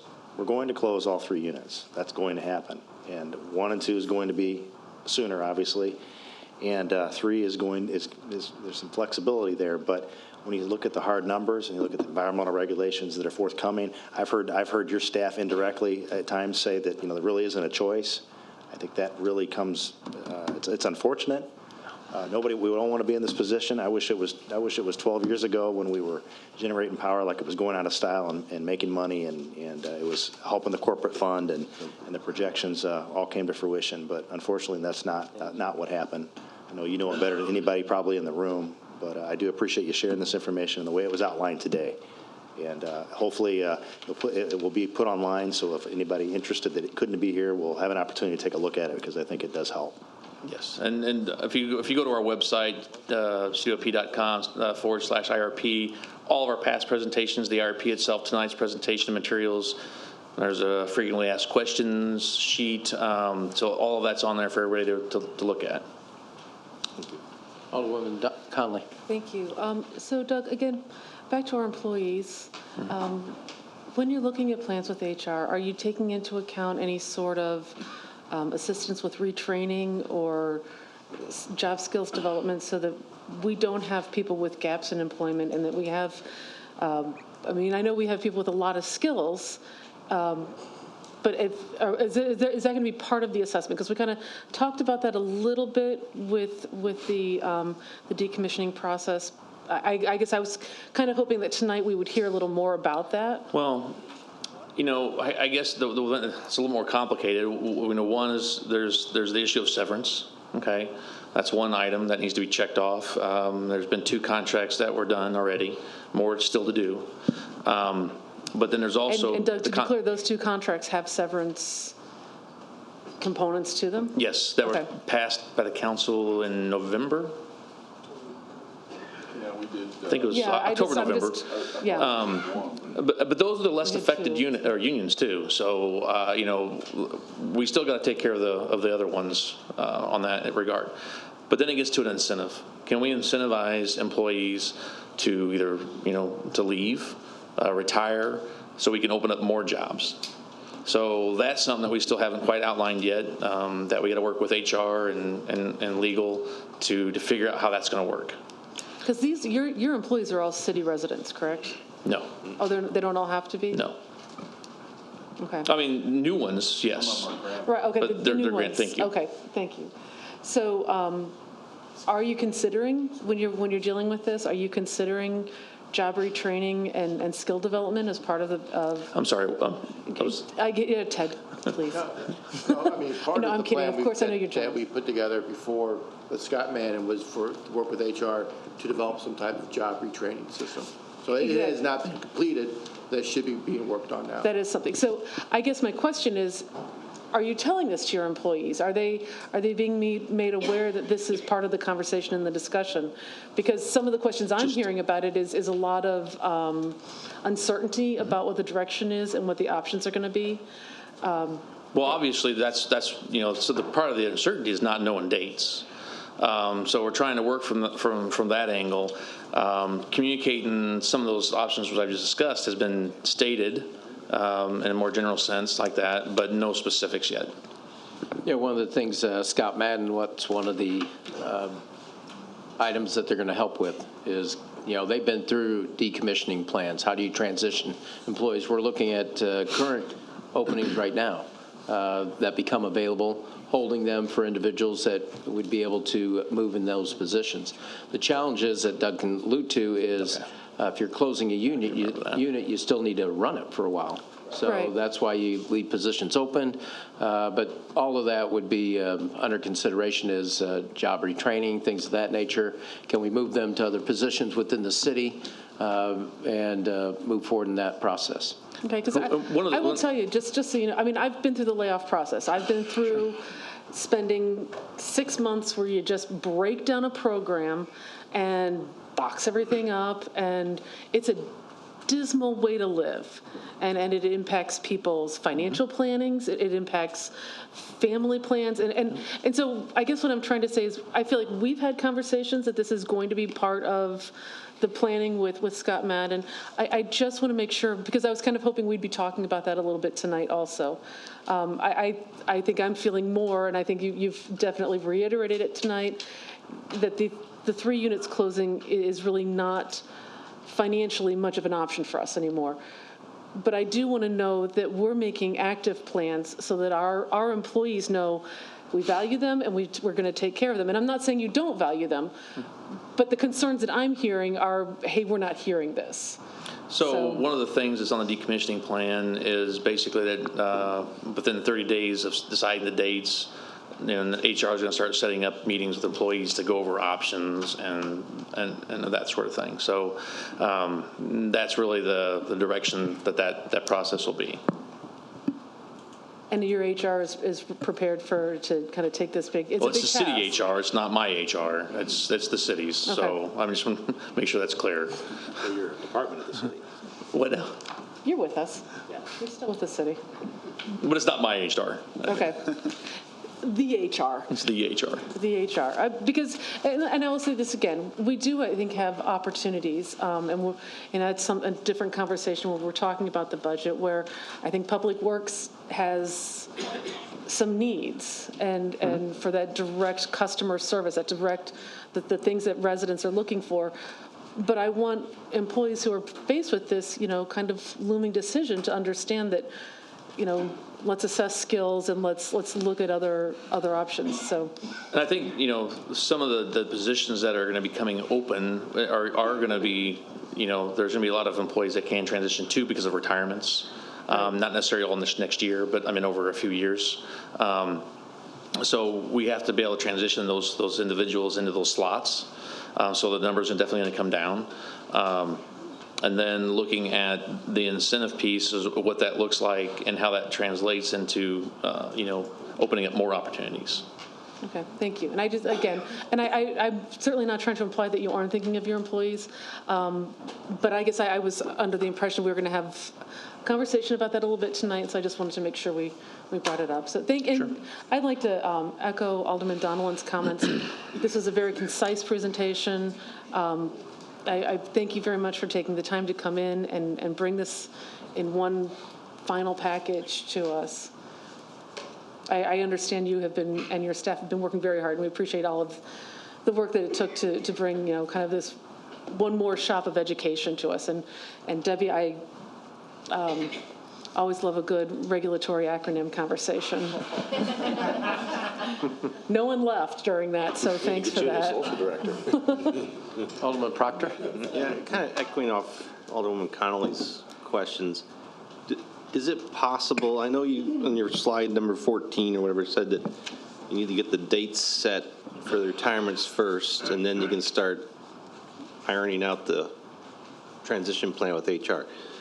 Is it possible to kind of reverse that and kind of get what would the broad program be? I've seen the head nod no. But Well, the reason it varies is because if we choose the fall of 2021, it's going to be different than the fall of 2023 why is that? because of retirements. You So mean there's more employee people retirements? retiring in 2023 than there is in 2021. So do you have an idea, kind of like the breakdown, like We have What groups ideas of our employees within the utility, what we think is going to happen, yes. So we're looking at those slots and saying, okay, well, I'll just use electricians as an example for the plant. If we were to cut the workforce in half for the electricians, do we have slots that they can go to? So between, substation relaying, linemen, do we have other opportunities as well, maybe within the plant for electricians retiring? And then see that we can funnel those. And indeed, there are positions for those individuals to go to. So I guess that's my request is then could you share some of those broad stroke plans about the transition plan with us? I think we need to get to a point where we can share with employees. Well, that's what, yeah, that's what I'm asking. Like, when is that point? When is that?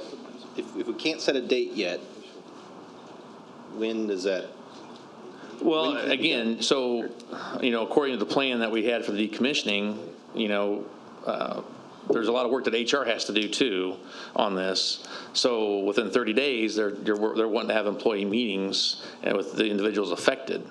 And then, again, one of the things I brought up was on the incentive plan. That's not just up to me. So, as we figure that component out, that could drive more people, individuals, to say, I want to take that incentive, I want to take, or the severance and go, and that opens up another position. Right. So you could offer those things out too, and then get more responses back to see where that goes. I guess it's the other question is, like, wouldn't we have to approve those plans or that programs you're talking about? Like, say we created. Well, if it's a union contract, yes. I don't know, Corporation Counsel, do you have an opinion on if they have to approve incentive plans? The City Council? To the extent that there's money, any money spent, of course. Yeah. And I just want to mention, you may recall that Scott Madden, just in the general, hopefully this is of some help, what they indicated to us was the first thing we have to do is to set dates for planned closures and then work backwards. They have outlined a pretty detailed set of steps and so on, but it all starts with picking a date and then working through that entire process. Then could we get an example? Well, you said Scott Madden's done this with other places. Can we get an example of what they've done at other places to kind of say this might be what we're going to transition over here for Springfield, and this might be what we're going to do? I mean, we can ask to see what they have. Because I think the bottom line to this whole line of questioning, I think in the last 15 minutes, is a lot of this has to do with the uncomfortable nature of not knowing what's going to happen to these employees. And I think if we had a better understanding of some of the options they might be going through, I think that make these decisions a lot easier. Because we know they're going to be closed, these plants. It's just, I think we want to do it as quickly as possible to save as much money as possible per your slides. But I think we want to make sure it's also right to the employees. And so I think if we can find out as much information from Scott Madden based on other things they've done, not necessarily just everything they have to go through here, but that makes us more comfortable to be able to make these decisions as fast as you want. I mean, one of the things that when our meetings with Scott Madden, I mean, they put that onus on the utility, on the city, on HR to develop those plans. They're saying, here's kind of a broad stroke of what we've seen done. What can you do? How can you work within your systems? That's what they're developing now. And we look at this, we talk about units 31 and 32 and 15 employees being affected by the closure of those units. Our concentration right now is on those 15 employees. Mm-hmm. So if 33 is closed in 22 or 23 or whenever that may be, once we get the first ones taken care of, then we start looking at, the process is going to be the same. It's just that who can move into what locations is greatly different with 33 as versus 31, 32. So I guess I just want to know more of the process then.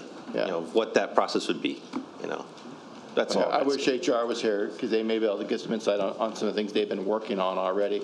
That is in their bailiwick as far as trying to provide this information for the utility and for Scott Madden and for you all. I guess if HR can give that to us, it'd be great. And keep in mind, you still got all kinds of bumping rights, and that's right. If you've ever been around an agency with bumping rights with the state, it's ugly. It's not good. So, my question is what? So would it benefit?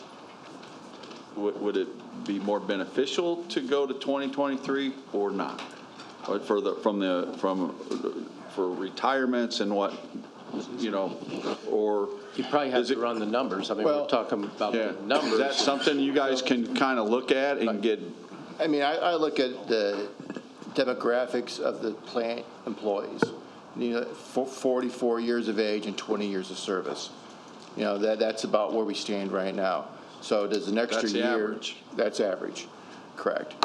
We have a large number of employees. And if I look at Unit 33, our control room operators, none of them have over 23 or so, 24 years of service. So, and the oldest one is about 54 years old, I believe, right now, 55 maybe. So we have individuals who are going to be 55, be eligible for retirement with 25 years of service, or under 25 years of service in 2022 or 2023 or, whatever that time frame will be. The idea at that point is, what can we do for those employees? Because a 23-year retirement isn't necessarily the best retirement. They may be at retirement age, but they may not want to retire. Some may. At that point, he's like, well, what's that severance package? Maybe we could give them something and allow them to retire. And it's not only, again, through the plant or Unit 33, but even at Unit 4, where we could transition employees to operators too in the future. We have, one current employee there who's over 55 and over 30 years of longevity. Everybody else is still in that same predicament. I mean, they're all, we may have a few that are 55 or closing in on 55, but don't really have the years of service. We have some that are 57 that have 19 years of service. So, I mean, that's the game we're trying to play, is figure out, who's going to move, who's going to retire, and who can move to what spot. It's not a very simple process. I mean, if it was, back when we did the first early retirement in 1998, everybody, all those people were 55 and had 30 years in, they were all gladly left the doors. So, I mean, we got to find a way to try to work with HR and develop a plan that's going to suit everybody so we can move as many people as possible. I guess I understand that. I know it's not a simple process, but I guess I just want to know what the options are.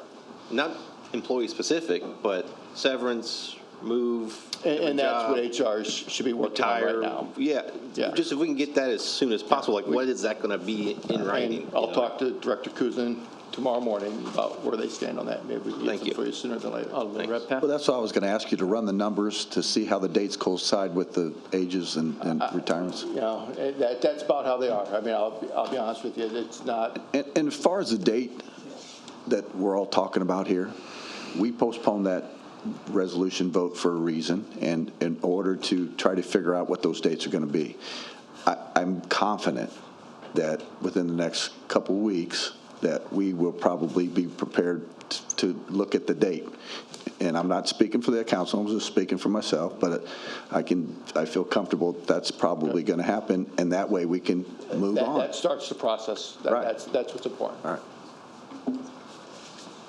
And Mayor, to the CWLP employees that are here, it's a shame when you see the numbers and that. I told one gentleman out in the hallway, it's not, if the numbers don't get you, the environmentals are gonna get us.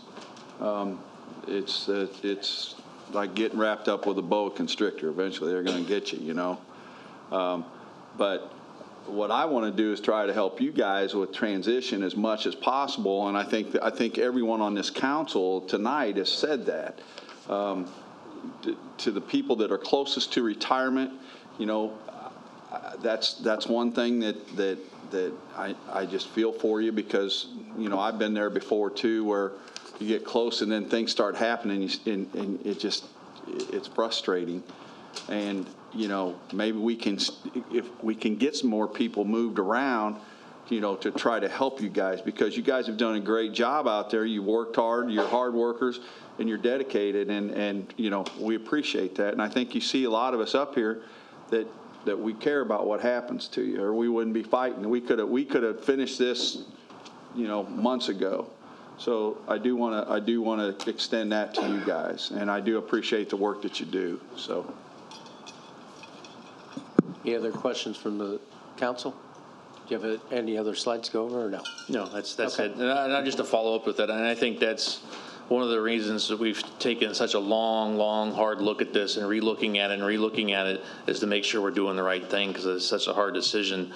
And we should be looking at, trying to offer severances and incentives that will help transition our workforce and open up more job opportunities for the ones that are remaining. Isn't that part of the package of the resolution? For incentives? I don't remember the exact wording of it, but it's. I thought it was supposed to be looked at, like maybe some options or something. But that would be in a separate ordinance. Well, the details. And the problem we have with that, and let's just throw it out on the table here. The problem we have with that is that if we offer incentives to one group, we got to offer it to the city. Is that correct? Correct. No. No? Corporation Council? I mean, really, let's, you're going to treat everybody the same. You're going to treat everybody equally. We're not going to give one not in the same person boat. this amount, this one person this amount. We're just not going to do it. Everybody's not in the same boat, Mayor. Well, here's the deal. People in the police department aren't getting laid off. Corporation Council, how's the contract written? If someone gets a better option, then they all shift to that level.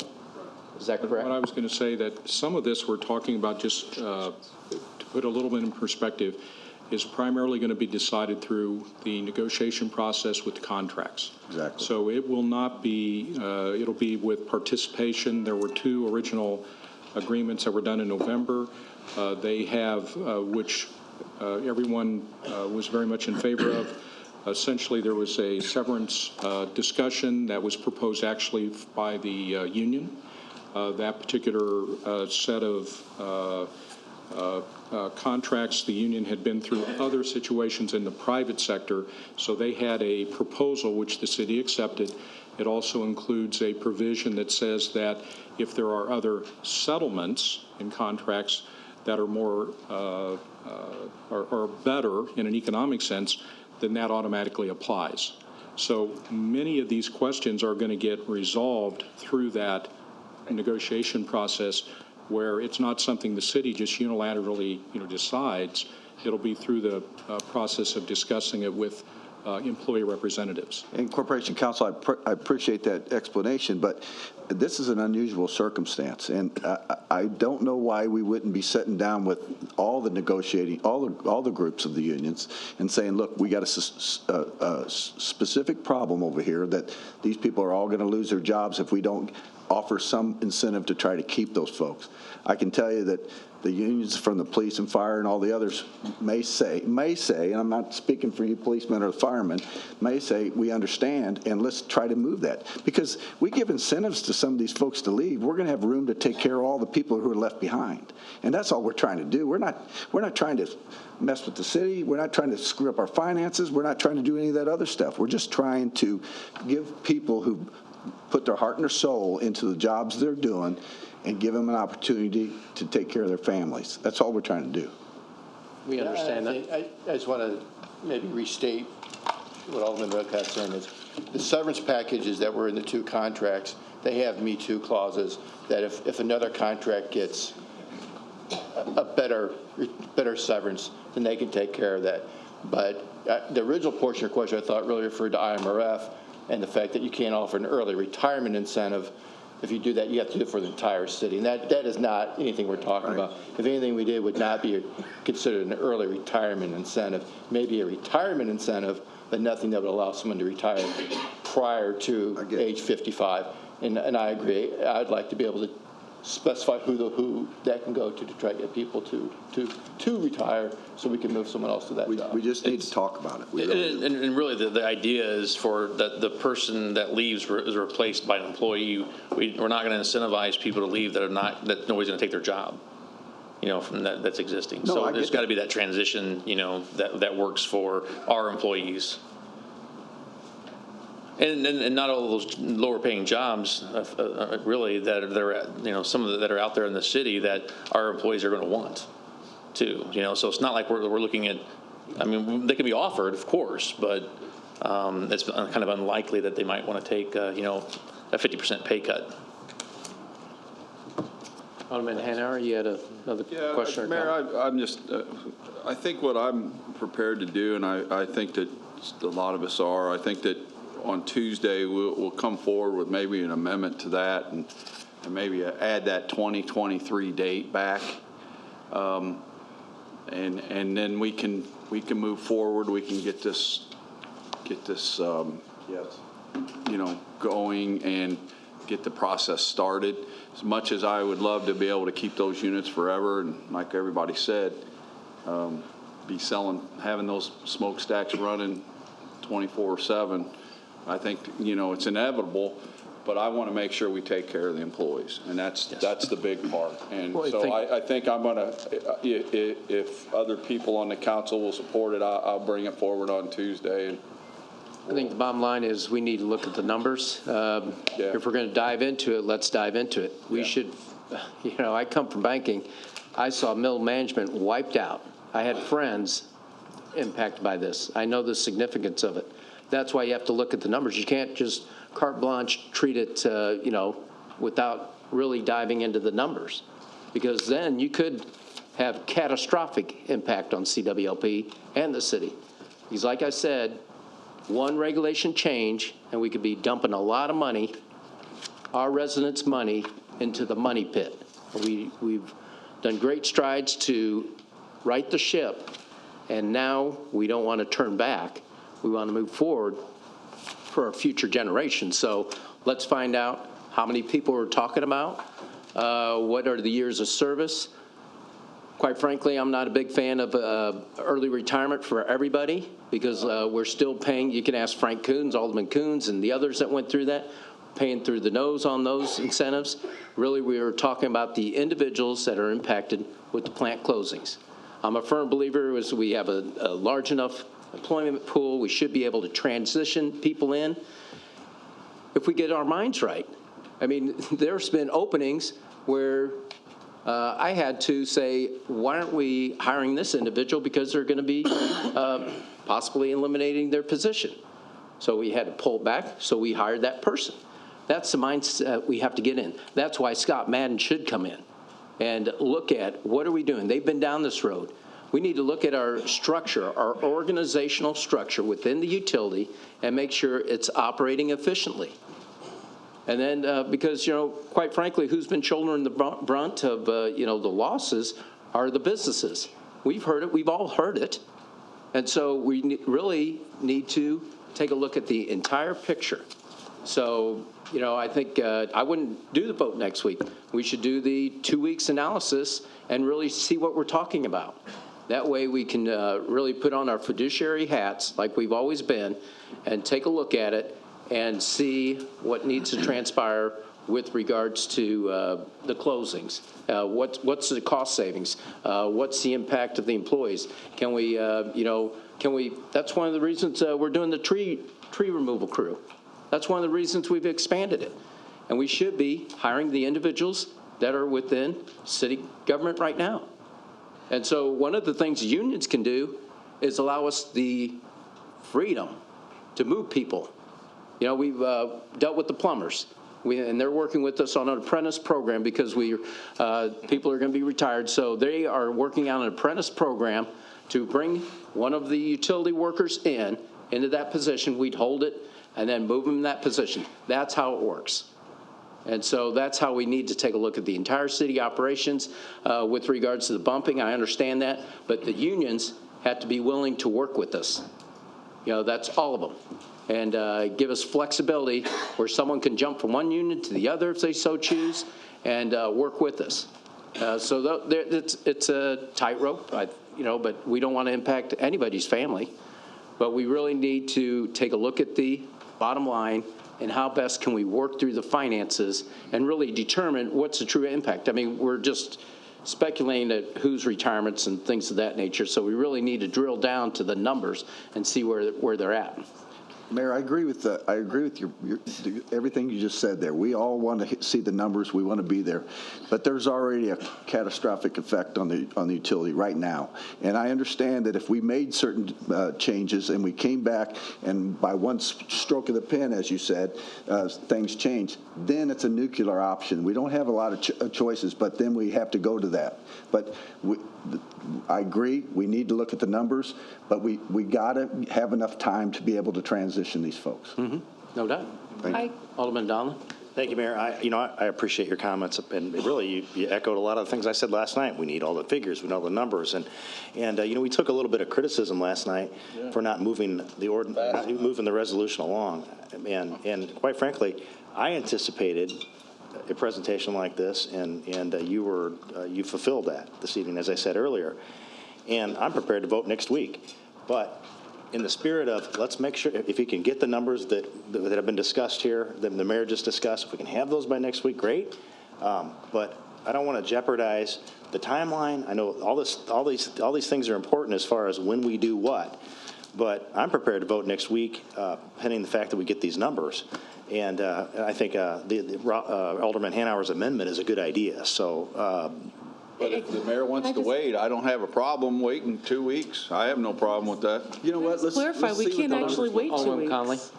Right, I mean, we can't actually wait 2 weeks because 2 weeks puts us at committee of the whole, and we don't take final action there. So if we don't move something next week, we're actually looking at a 3-week delay. Is that correct? Alderman, we are close to that point, and if I'm confident that the utility is going to be able to bring us some numbers to tell us exactly what the mayor asked.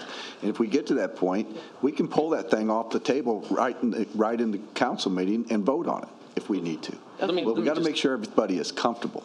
And I know, I understand that. I'm just literally looking at logistics here. I get you. If it's not taking action next week, then the 2 weeks from this week is actually a committee of the whole again. So it would actually be 3 weeks before we You take can have a action. special meeting or. Special meeting. Okay, I just want good to point. put that out there. So thank you. And Mayor, if I can, I mean, I don't mean to belabor the point, but last night I didn't see it. I walked out of here, said to some people in the hallway, I didn't see it as a delay, because if it would have been, the resolution would have been moved last week. When can we vote on it? Next week. And if we get the numbers we need, when can we vote on Push the it? Next week. resolution last night as it failed. We need add some stuff before we keep going, though. Yeah, I don't understand what numbers you're asking for. You keep saying, if we get numbers, what, are we talking about numbers of people who work for the city that may be retiring? Are we looking- CWLP employees? How many people are impacted? We know that. We've shared that We know how part. many people are impacted because that's the number we 63. provide. It's 63 people. So I don't know what to provide next week. I can provide about anything, but I just need to know what it is. But let me clarify that too, is that, for us to bring numbers, we don't have the information to us from other departments that we can move forward with everything, okay? So when we're trying to figure out what the incentives are, we need to start talking to the unions, okay? We can't delay. We got to move forward with that. Right. That's not on us. I can't do that. Well, the departments. Well, then you've got human resources, you got Tell me. labor relations that you have to use, so those other departments have to step in and move stuff with us. So it's not under my control. We can ask, but I mean, there's only so much we can do. Mayor, can you facilitate that? I think that's where the expertise of Scott Madden comes in to help with facilitate that whole process. So with regards to, if you're going to throw a date out there, is that a range, or is that you're trying to move the February 2022 date? Or are you saying anywhere from February 2022 to the October date? If you do a range, then we can move on. If you don't do a range, then that's an issue. Can I provide just one more comment to that?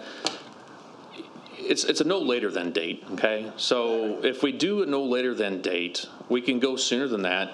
Right. There's certain criteria that as we work through the process, we can become more comfortable with. So we get an RFP, we get the prices, we were comfortable with that date, okay? We can always move it up sooner. If we feel comfortable enough with the employees where we're at in transitioning, we can move that date up sooner. So that's something we got to think about, I think, when we're talking about this. It's really a no later than date, because when we're looking at getting backed into a corner for making the decisions for compliance purposes and committing to retirements, we can use those dates as the end date, but we can always move it up. We can always go sooner. We just can't go later. Because if we put a no later than, they still got to come back and say, we're going to do it this month, right? Right. Right? What was that again? If we say no later than, then they still have to come back to us and say, we're ready, this is how it's all put together, let's move. Corporation Counsel, how would that work on the resolution? That's how it's drafted. I got an amendment already I've drafted. got the resolution here, if you don't mind, and it says here, Section 2, City Council recommends CWLP avoid spending, blah, blah, blah, in the next 5 years, and closing Dallman 31 and 32 no later than December 31st, 2020, and Dallman 33 no later than February 28, 2022. Originally, that date was October of 2023, right? Right. So what if we? I don't know if that was, I think it was a range that was given anywhere from the 2021 to 2023, which is in the presentation. So what's the problem with extending that to 2023? Just make it no later than. No later than? Yes. Again, it's the same thing as when we do a contract, we say, and you can't spend more than up to a certain amount. Yeah. And then, Council, you had a question on, would that, if the ordinance passed with the range, then is additional action needed? I would say no, but that's up to you. As far as they needed to come back before council, unless it's financially related. Yeah, any of the financial decisions, contracts, things of those nature have to come to the council. The resolution is an opportunity for the council, for everyone to really participate in trying to reach a consensus of what we're doing. Because otherwise, if you don't have a way to kind of memorialize, what the strategy is and so on. So the dates are guidance, but all of it ultimately has to go through the council by way of any contracts, budgets, spending, hiring authority, things of those natures, all come back to the council. well, but if ultimately, I mean, let's be honest, we don't have to, you can decide whatever you want. We could make this whatever we want, and if you don't like it, you can say, no, that's not what we're going to do. But you want our input on it, and I'm just saying that it seems like our input is to try to stretch it out a little bit to help the employees. If we can get things done earlier, fine. If we can't, but quite frankly, Mayor, if you're not going to be on board with it, then why are we even talking about this, voting on a resolution? Take the bull by the horns. That's my point. Clarifying Alderman Redpath's question. And his question was, do you have to come back before council to decommission the units? So the answer is no, unless there's financial matters to address. In almost every circumstance, there's going to be financial impacts via contracts, via budget, like a budget, or hiring authority, how many people, things of that nature, all end up. But is a purely executive decision, to sign the piece of paper or something? That's not something normally the council would exercise an executive action. But all of the spending, budgeting, contracting, everything like that comes to the council. But you're asking us to sign on to a resolution, take it with a certain date. And if that's what not to exceed, I think was not to exceed. But if it's not to exceed and the mayor decides, I don't like that number, and he comes back and says, we're going to do it 2 years ahead of time, there's nothing we can do about it anyway, right? Well, by way of the budgeting, the answer is yes, there's a lot that can be done about it.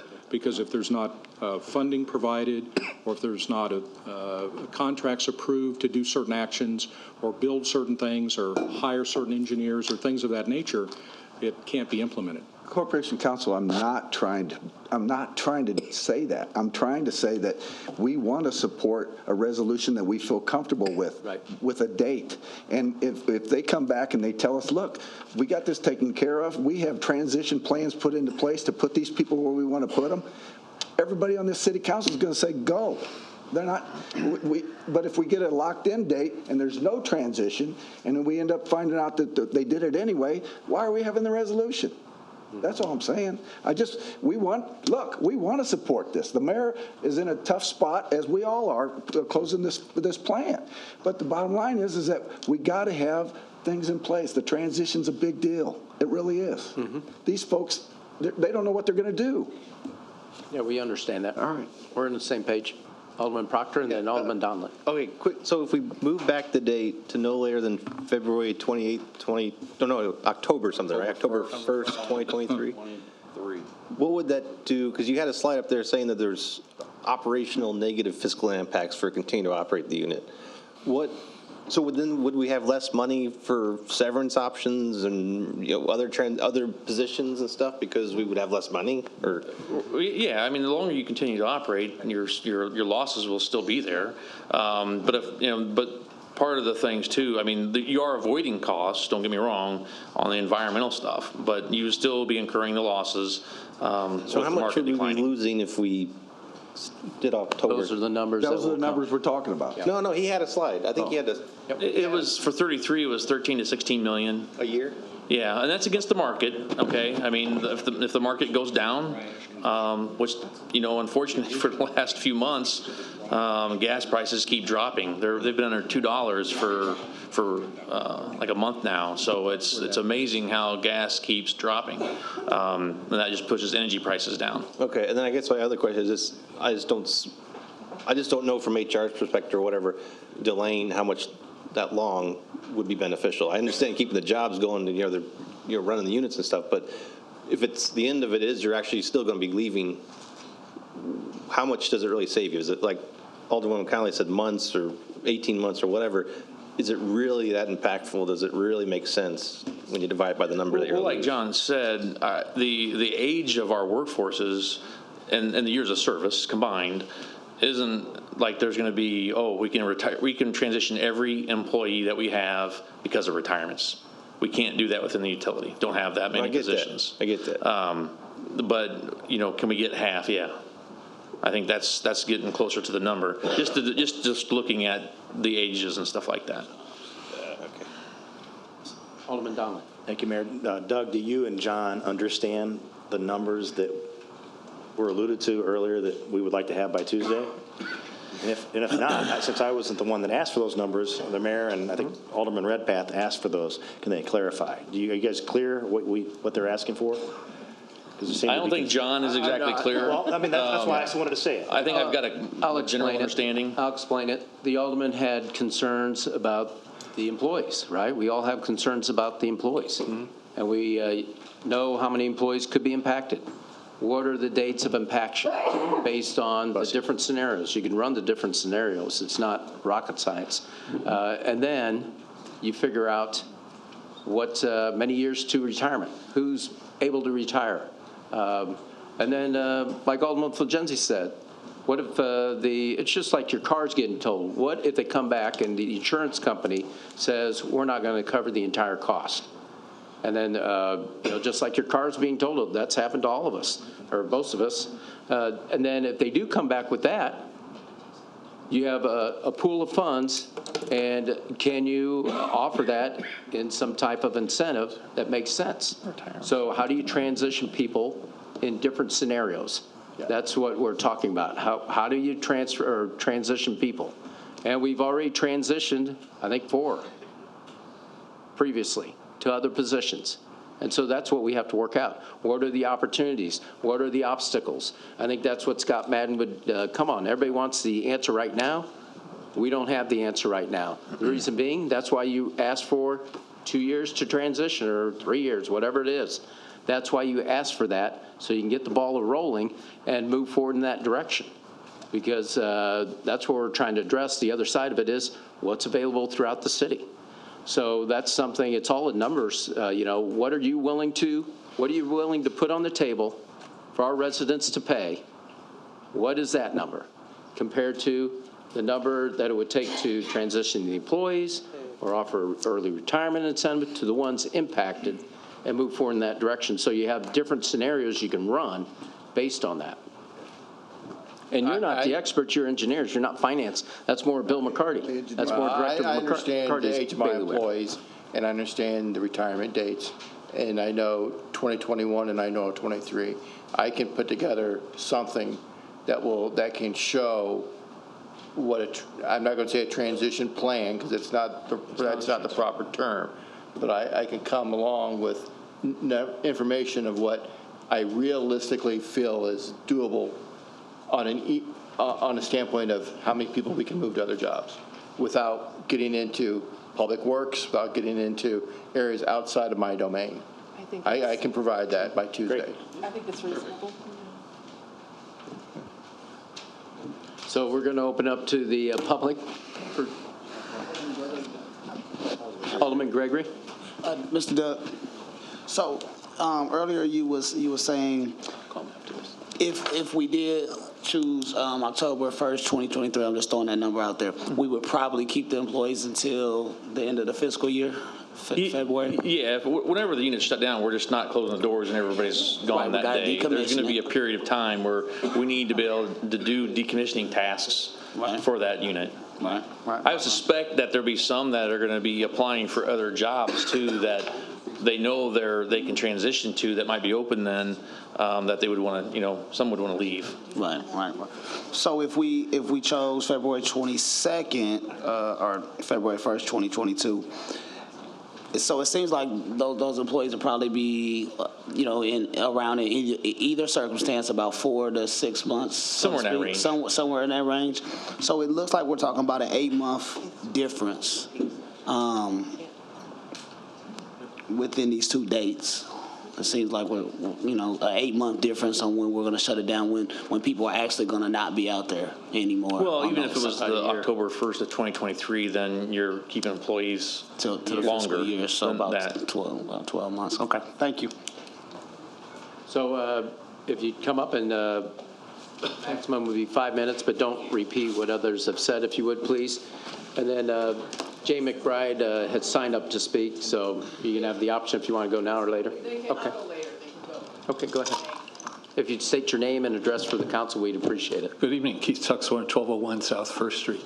Thanks for all your hard work on this. It's a complicated issue.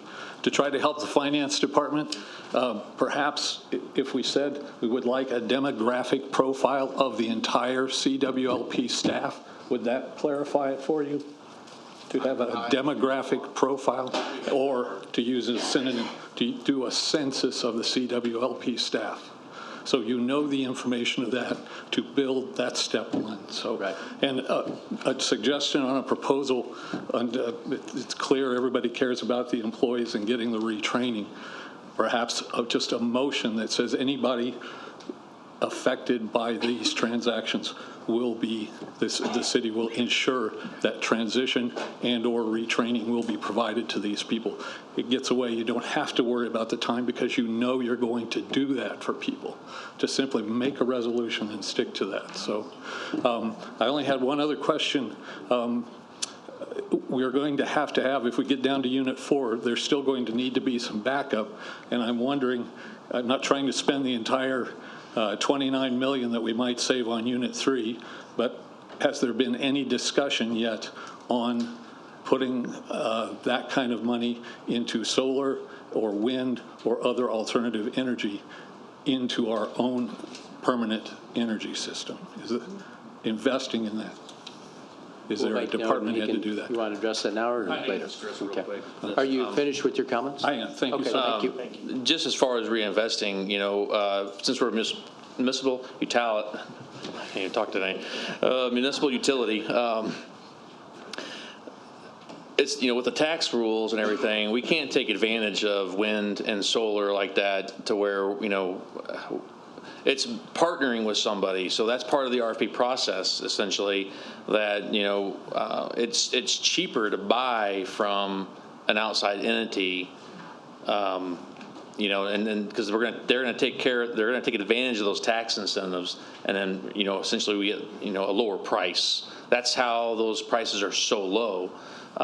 This is one of the main drivers for that. So, I don't see us investing a lot of money in that. The investments that we're making is in our transmission system to make sure that our 6 transmission tie lines are capable of running when Unit 4 is down. That's that, getting back to that N-2 condition. You ain't losing any 2 items, you're fine. That's just something that's standardly done across the industry.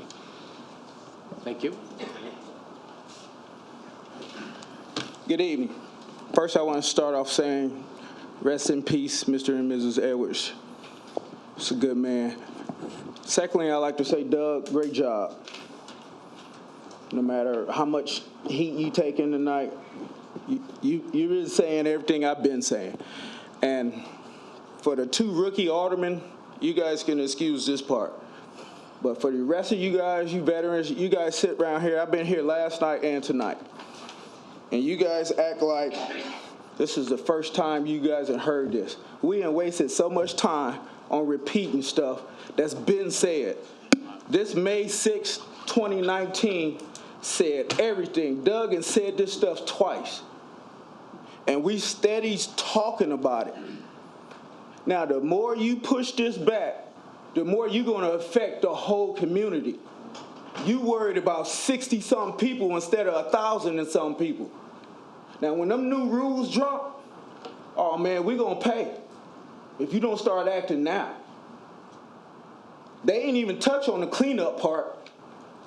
And I'm going to make sure we do the cleanup right, because I'm going to stay on the Illinois EPA to make sure they have strict rules on that part. Because this ain't about, your family and friends at work and his family and friends at work. This is about everybody in the health of Springfield and our community. Now, you guys worried about jobs. For the union ones, all they got to do is go back on the books, the trades, like the rest of us do. Go back on the books. And all the rest of them, you guys can handle that out. We ain't got to invent a new wheel. It's the same thing. I don't know why we continue to sit here and go over this over and over again. We talked about it for months. I've been coming up here for years. I guess you didn't take it. I didn't know what I was talking about, but I told you guys years ago this was coming throughout the state and the country. We're shutting them plants down. And now we want to sit up here and fight and argue and be here at 8 o'clock about some jobs instead of about our health. We had a bunch of ladies in here yesterday. This is about the ladies, the young people and the kids. And this is a public utility. And I sat at home, Hanover, and I watched you rip Elizabeth and point your finger because she's a citizen and she came up here and just gave her opinion because the special interest groups you talking about want to make this a better city. That they've been just trying to close that plant. It ain't just them trying to close that plant. It's a lot of people. And it ain't just this plant. It's a lot of plants, coal plants throughout the country. Mr. Johnson, I'll just tell you that I deal with the people in Ward 10, and the majority of the people in Ward 10 are not for closing our utility completely. So okay, but I got only a minute left. You a politician. You're never supposed to respond to a female or any other citizen the way you did up here. Don't tell me how I'm supposed to respond. No, don't you dare. Mayor, you need to gavel him down. You're on my time. If you could direct your comments to the chair. You're wrong as a politician. Direct your comments to the chair. It's sad I'm not that I got to listen as a citizen. Just like I got to listen to politicians in this horseshoe. We don't have to listen to you come up here and berate us. You got them wanting to go out to the hallway and berating citizens. And I'm going to tell you to your face, you're wrong for it. You ought to apologize. Now, one thing I don't like is mistreating the people. And my thing, and the last thing I'm going to say is, take care of the people that are going to lose jobs and quit trying to keep this plant open for your family and friends and save us some money because we're going to take a hard hit if you don't. So as people come up, if you'd direct your comments to the chair, that's how it should be. Thank you. And state your name and address for the council. Yes, my name is Dave Teberg. I live in Petersburg, Illinois. I'm a 30-year employee of City Water, Light, and Power, retired. Hopefully somebody got the job that I retired from just recently. I just wanted to bring up some concerns because I've been around long enough that I remember when Dallman 33 came online, I worked on it. I'm probably the only one in the room that was around when that was built and still working. I just retired. There's several different things that have came up over the years with City Water, Light, and Power, and they've all came before City Council. One of the things that came up, and I just want to bring it to everybody's attention because there's a lot of new members on the board, when they just did the justification for Dallman 4, the justification was that megawatt rates were going to be at $55 a megawatt. That was what was sold to all the employees. That was what was sold to the City Council. These people here don't have any control over that. That is what the wholesale rate was going to be. That rate has never hit that amount, and that was what a justification for Dallman 4 was. When we almost lost the utility under different administration, the wholesale power, when we couldn't provide wholesale power that we had promised, was up almost to $1,000 because we had a blackout and we could not provide that power. So that power on that wholesale market can go sky high. We do a lot of buying in advance on the wholesale power, 6 months, 8 months out in advance, but we can't project what's going to happen 6 months or 8 months out with other utilities, with our own utility. We can't say it's going to be a sunny day, so we're going to get solar power. It's going to be a windy day, so we can get wind. It's going to be somebody's utility, somebody's got solar panels on the top of their roof. We can't project what that's going to be. But it's a crapshoot betting on what the power is going to be, not only a week from now, but 5 years from now. I'm on Menard Electric. Menard Electric, a lot of employees from City Water, Light and Power went to work in the management of Menard Electric, and then they went on to Prairie Power. We don't generate power. We have about 11,000 customers, which isn't anywhere near what City Water, Light and Power has. My rates are 1.5 times what City Water, Light and Power is. We don't generate our own power. Our power is bought off of the same grid that the MISO grid does, even if it's just through a different wholesale. Ours is through Prairie Power. We have lost a lot of employees already. There's an upper-level management employees that have left here because they saw the IRP come out and they were offered other jobs elsewhere. Now, the employees, the lower-level employees, and I say lower level, I was one of those lower-level employees. That's just the workforce. We see that people leave, and we say, what's going on here? This IRP hadn't been made public yet, but we saw the people leave. That hurts the morale of the employees. I'm going to tell you right now it does. And that's the employees that are going to be sticking around. I've been around long enough whenever we did the layoff of the employees at different divisions. And I still hear employees talk about that, and that's been 10 years ago. And those employees were the younger ones that were laid off. So the morale of those employees is still affected 10 to 15 years later. I've worked with employees that were laid off back in the 80s, and they talked about it up until the day they retired. So that's one of the concerns I had. The other concern I have for your consideration is the pilot money. And I know Mr. Redpath talked about it over here. I think one of the other aldermen over here mentioned it. The money that we have in this utility that we pay back from the wholesale electric power rates, that covers a pilot program. That's what payment in lieu of taxes. That was what it was set up for. The issue is, where does that money come from now that that wholesale power is gone? Because it has to come from somewhere, and it's going to come from the taxpayers of the city of Springfield. So you may be saving money in one end, but you're going to cost the taxpayers money somewhere else. That money has to come from somewhere. It has to come to fund the corporate of the city of Springfield. Okay, and by the way, on the Menard Electric, we have shut-off meters on some of our equipment in our houses because they can't provide. The wholesale power goes sky high. They shut our electric water heaters off. They shut some of our other equipment off in the houses remotely, but they shut it off so we can get a better rate, but also because they have to buy that wholesale power at a lot higher rate. So that's just some considerations. With the other thing to consider is there's a lot of generation that's been mothballed in this area just recently in the last year. That we had a glut of excess utility power in the central part of the Midwest for a long time, but now all that stuff is being mothballed. We shipped power out to the East Coast for a long time. That power coming back is going to be more expensive than what it was when we generated it ourselves here. And then I have a question on this one. On the ash pond, I believe that ash pond, even if we shut the units down or we drag it out, they still have to be cleaned up, my understanding on that one. So I have a few more things to bring up, but I'm out of time, so thank you very much. Thank you.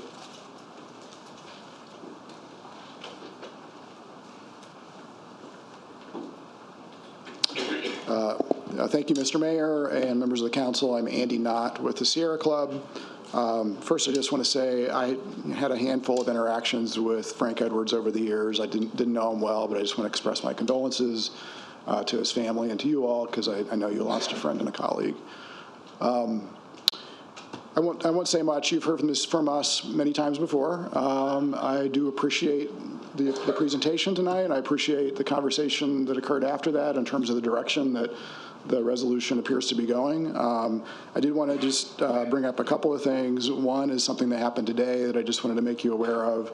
I know in December at the last Public Utilities meeting, and then also earlier today, Doug Brown talked about the Clean Energy Jobs Act that has been proposed in Illinois, and how that would eventually phase out the burning of coal by 2030. Today, if you listen, Governor Pritzker had his State of the State address, and this is what he said about it. He said our spring agenda must also address the pressing issue of adopting new clean energy legislation that reduces carbon pollution, promotes renewable energy, and accelerates electrification of our transportation sector. We saw the effects of climate change right here in Illinois last year with a polar vortex, devastating floods, record lake levels, and emergency declarations in more than a third of Illinois' counties. Urgent action is needed, but let me be clear. The old ways of negotiating energy legislation are over. It's time to put consumers and climate first. I'm not going to sign an energy bill written by the utility companies. I just raise this because it's clear right out of the gates with this legislative session, the governor is saying that this legislation is a priority. It appears that this is the year that it will pass. There's one other quick thing. I know this came up last night at the meeting, questions about reliability and whether the lights might go out. I know it's been said before, but I think it's worth reiterating that that the utility would need to submit a notice to the Mid-Continent Independent System Operator, MISO, the Regional Transmission Organization, and again, no unit shutdowns occur anywhere in these RTOs without approval by that agency that regulates reliability. We support the direction you're heading. We support the resolution. And as we've also said many times before you, we strongly support worker transition planning for a just transition for the workers. Sierra Club is a union shop itself.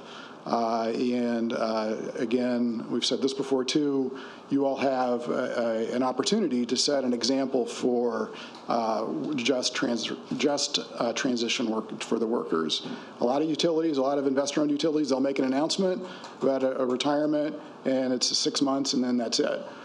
Some utilities are better than that, but we've seen the worst case scenario, and you all could really lead by example in terms of how you do this. And it's, from all the conversation tonight, I think you're going to do that. So thank you. Thank you.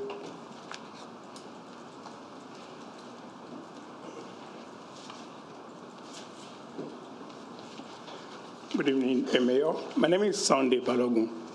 I'm an electrical engineer for 25 years. I work in distribution and transmission. So I cannot understand what we are talking about here right now. So the question that we go, I have 3 questions. There is this page, they said, next step. I saw, next step, they said, later than October 1st, 2023. And they are saying they will have a losses. These losses they are talking about in retaining unit, is it after 2023 or after 2020 that we are saying here? Because you say you are going to have a decline of this. Is it after 2023 or 2020?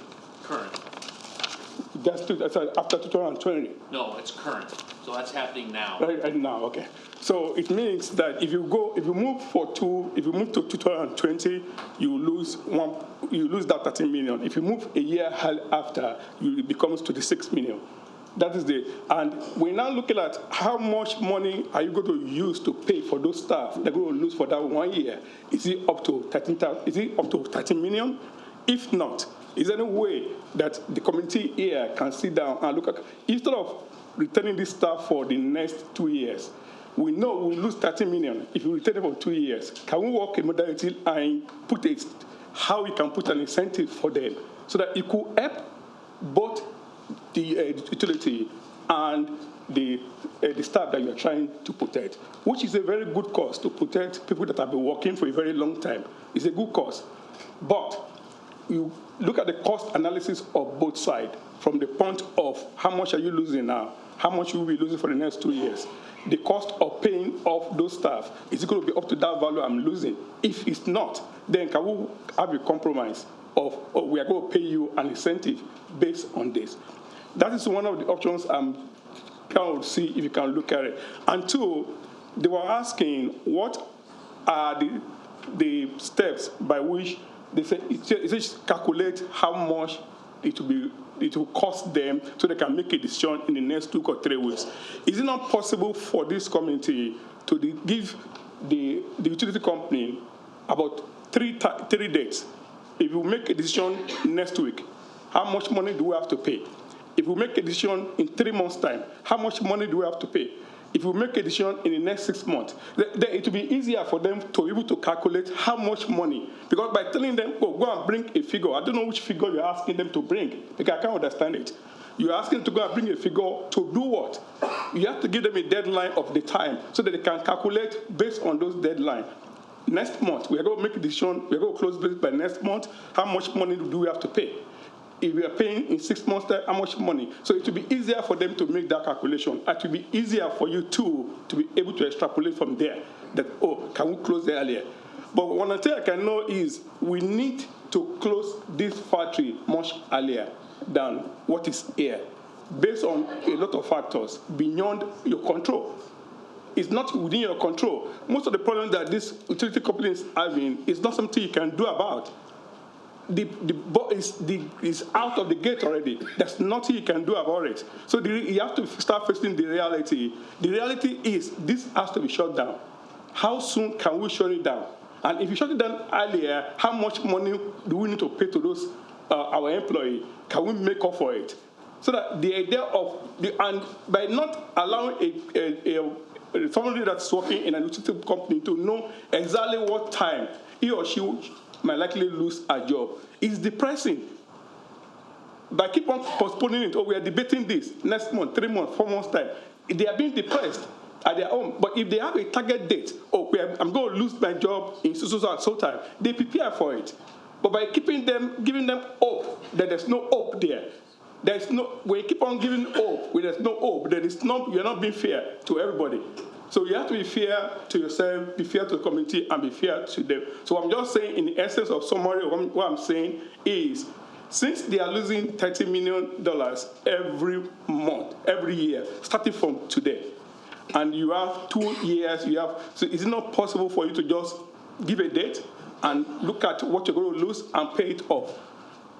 And 2, give them the ability to be able to give you information by giving them a deadline. These are the dates.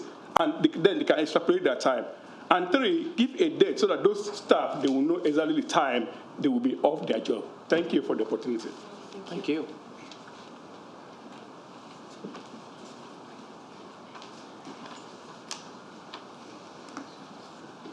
State your name and address for the council and address the chair. We'd appreciate it. Name and address? If you could, or if you want to give the city you're from. Oh, whichever.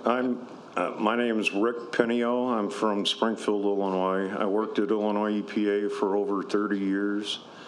Worked with Deb, and I'm glad that she clarified what CCR was, because I thought we were going to be talking about Creedence Clearwater Revival, but that wasn't the case. Would have been more fun. So.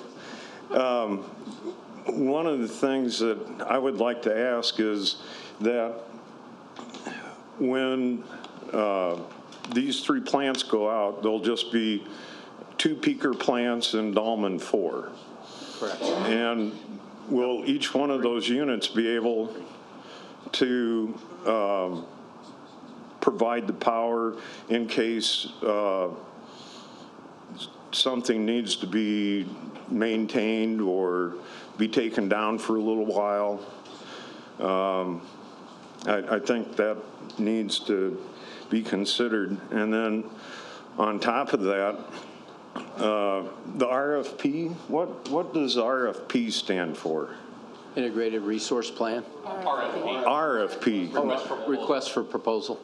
Okay, so proposal for what to do next? For the purchase power agreements. Okay. Right. And in the last council meeting that I attended, I believe I proposed the use of food waste as a fuel source.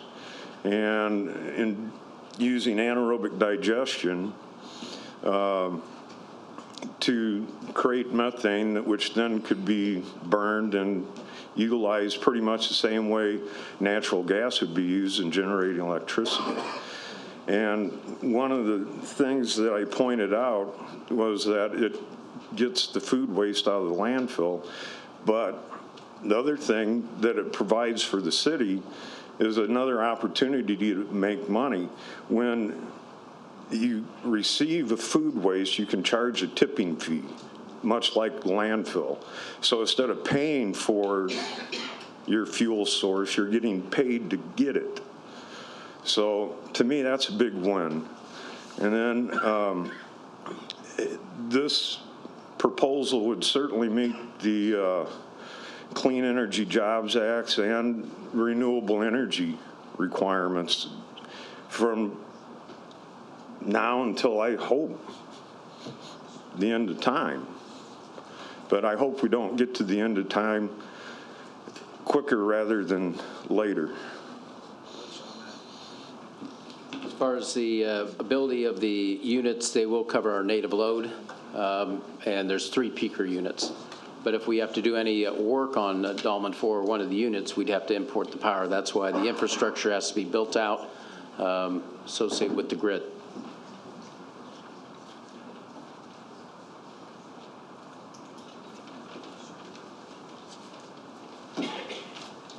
Hello, my name is Ben Isabel, and I work. I live at 4131 UCAN Drive in the southwest side of the city. I work for the Illinois State Senate. I staff a Illinois State Senator. I'm her legislative assistant. I won't repeat a lot of the same stuff because a lot of wonderful points were already made. I just want to go into a few things. First, every minute that those coal plants still operate, there's no such thing as clean coal. The industry will use that term a lot, that our coal that we get is clean, and they just get a lot of the stuff get a lot of the stuff out of the coal. But there really is no such thing as clean coal. So every minute those smokestacks still operate, sulfur dioxide is getting into the atmosphere.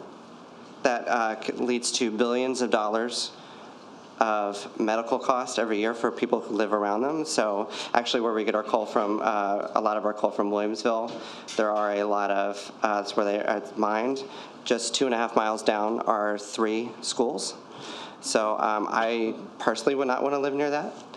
But I think that transitioning away from coal to a more renewable energy portfolio would be preferable for Springfield, not only for the cost savings, as we've heard several times tonight, but for the savings to our environment and our climate.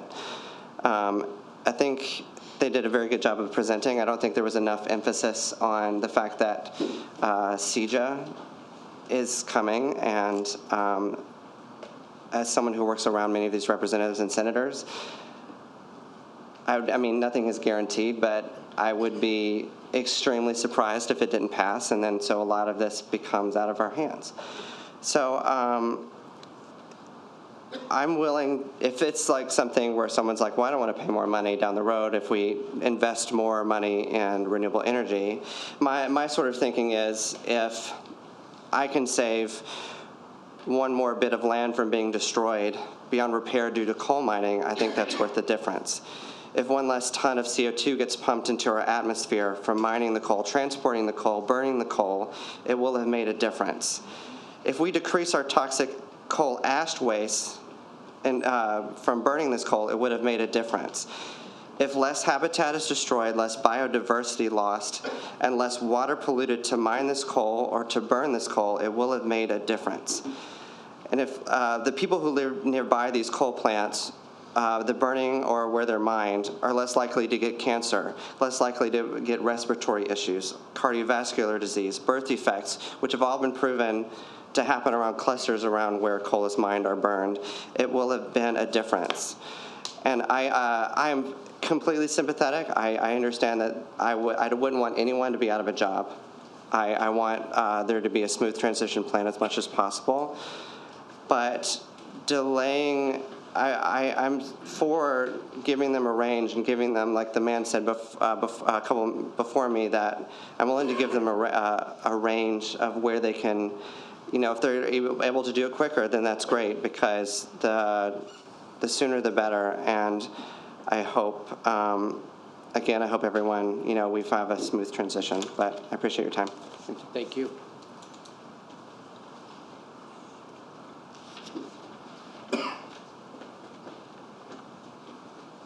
Nope. Hello, my name is Allison Carney Fry, and I live at 2029 South 5th Street. I am a CWLP ratepayer, a lifelong Springfield resident, and I also work at the Illinois Environmental Council. It is crucial to me that Springfield has a clean energy future, especially as a youth that resides here in Springfield. I want to spend my life here, and I want our power to come from clean, renewable sources. Because I can see the benefits of those in my lifetime.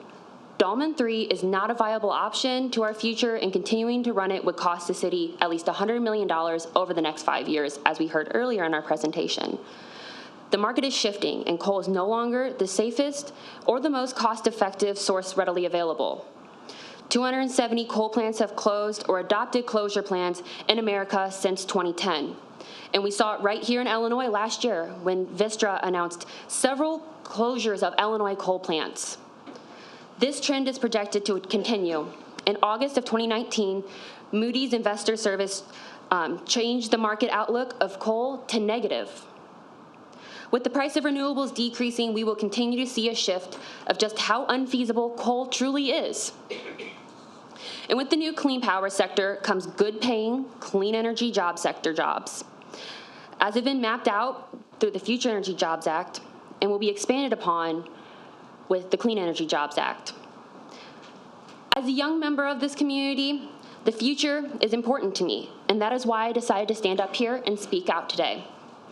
Because I want the best for my hometown, and I want Springfield to be a healthy and thriving community that I can raise a family in. I grew up in Ward 1, and my father still lives there today, and I now reside in Ward 6. So I have lived in different parts of the city and had interactions with people from many walks of life. And I know it's a great city to raise a family in, and I want my kids to experience Springfield just like I did growing up, but I want them to have a better powered city. Thank you. Thank you.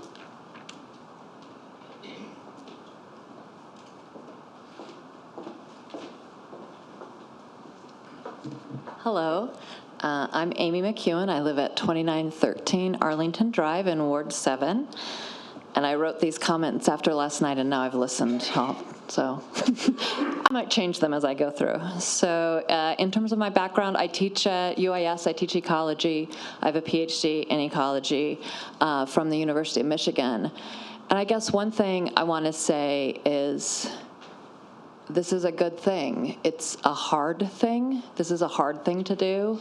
And particularly, I see that if there's people in this room who are going to have to transition from jobs.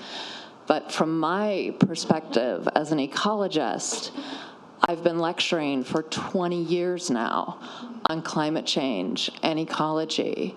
And I've had to sit in my lectures and see the morale just get sapped from my students when I lecture about the carbon cycle, about ocean acidification, about climate change, and they look so despondent.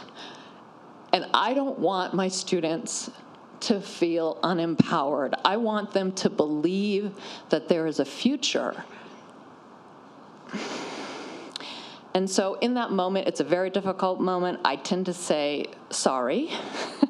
And I'm tired of saying sorry to my students. So thank you. I understand this is a difficult decision to close these units, but it is the right decision. We could talk about Australia if we wanted to. We could talk about the beautiful churches in Venice that have been flooded through sea level change. Last night, Mayor Langfelder said that he thought coal would always be here. And I don't think that. And maybe I'm in denial as a mom, but I have to believe that we are going to come together and rise to this challenge that we face. Yesterday, I heard council members talk about rate hikes and that no one wants rate hikes. And tonight, I heard about job losses, and of course, no one wants to lose their job. But there are other things people also don't want. No one wants flooding, and no one wants droughts, and no one wants extreme weather events, and no one wants infrastructure damage from these events. And I'm pretty sure that no one wants the ocean to get more acidic so that these cute little creatures, whenever we maybe get to go there, can't even build their little shells anymore. No one wants that. So yes, rate hikes are something to consider, and job loss, but what we're dealing with here is so much larger.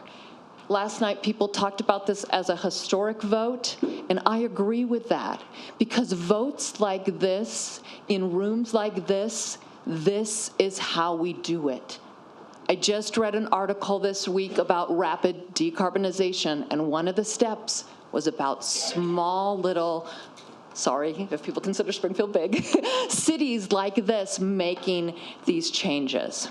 And now I get to come here and talk to you tonight. Some of you have asked for data, and that's great. I'm a scientist, so I love data. But I'm also an old scientist, so I've heard the calls for more information and more data, and I've seen that used as a political tool to kick the can down the road and to put more and more burden on our children and their generation. And we just don't have time to do that anymore.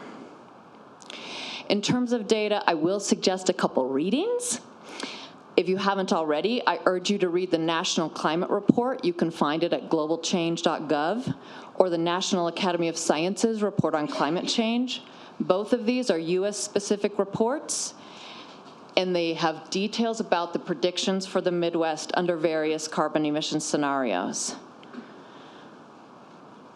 The good news in this case is that the green future is the same as the affordable future.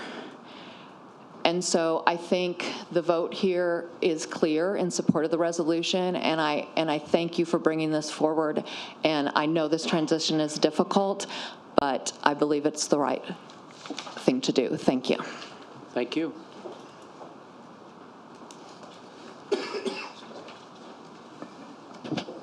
Hello.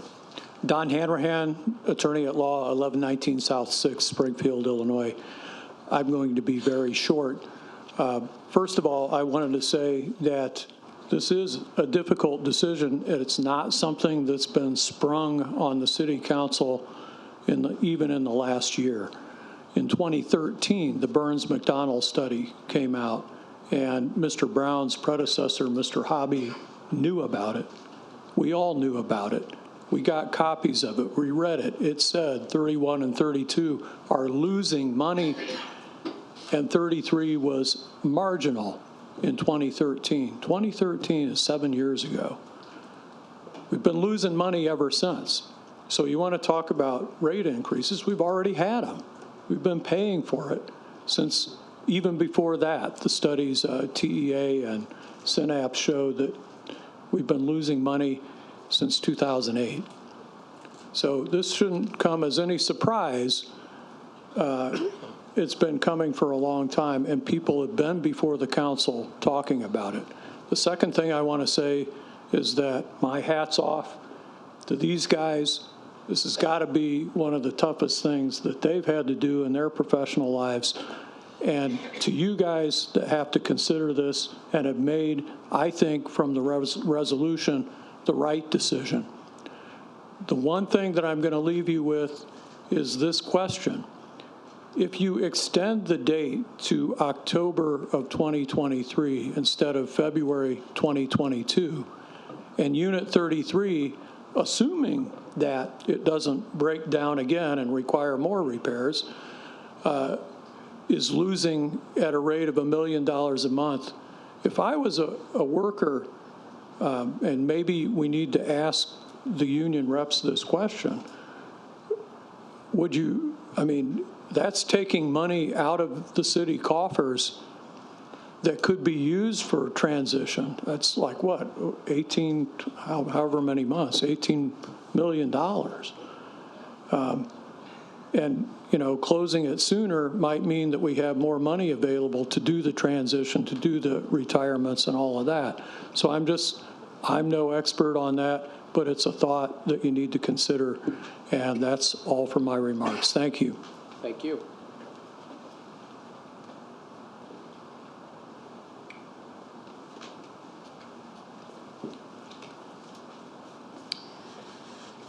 My name is Pat Langley. I'm at 2148 Brentwood in Ward 7. I'm a recent, when I came to Springfield in '77, CWLP had some of the lowest rates in the country, and I was really excited to be part of a public utility as opposed to a private for-profit utility. It was my first experience with that. I've lived out in Menard County for 16 years and just recently moved back into the city. Our house is 1/3 less big. We downsized, so it's substantially smaller than our house in Athens. And our utility bill with CWLP is substantially higher than Ameren, a for-profit company providing electricity out in Athens. And this is sort of a wake-up call for me in terms of the prices. I just was like, well, I had heard that businesses were not doing well with rates, but to me, to move into the city, into a smaller house with a not-for-profit city utility and be paying substantially more than a for-profit Ameren, I'm like, how does this work? Well, these losses are how it works. All these losses, and when you go back to 2013 and start looking at these report after report, 41 million, 34 million, the Chamber of Commerce, says 210 million. I mean, to me, they're staggering numbers. Now, maybe, again, for city, it's not that big a deal, a few million here and a few million there, but in fact, ratepayers are paying for this. That's the economic reality. And everyone in this chamber tonight has said we're going to shut these 3 plants down. So really, the only question in that sense is when. And I would just argue that sooner is better than later. I taught out at SSU and UIS. I'm retired. And I was involved in the faculty union. And we were able to negotiate with an administration, so we should, not deadwood, but driftwood faculty who needed to leave because of various circumstances. And we were able to, but we're near retirement. And all I can say is there are countries shutting down all their coal plants and not losing a single job. Now, they're losing certain kinds of jobs, but nobody's unemployed. And it's not that hard to do with a little bit of creativity, and obviously you need willing partners. But the money, $18 million divided by 61 employees. How about a golden parachute for workers as opposed to CEOs? I mean, I think there's all kinds of ways to solve this problem. That's my point. And workers deserve that. They deserve just and fair and respectful treatment. So I guess, the other issues for me have to do with health and environment. We all know where coal is going. It's a dinosaur. It's the end. And the mercury, coal plants put out 42% of the mercury in the air. Mercury is a really nasty thing. There's the coal ash ponds. We don't know what we're doing with our coal ash ponds and how much that's going to cost. Do we really want to keep making more? There's so many reasons to do this sooner than do it later. And the different, I'm pleased that you're close, but I'm also a little frustrated because I've been coming to meetings for about 3 years and listening to this discussion a lot, over and over, without a decision. Thank you. Thank you.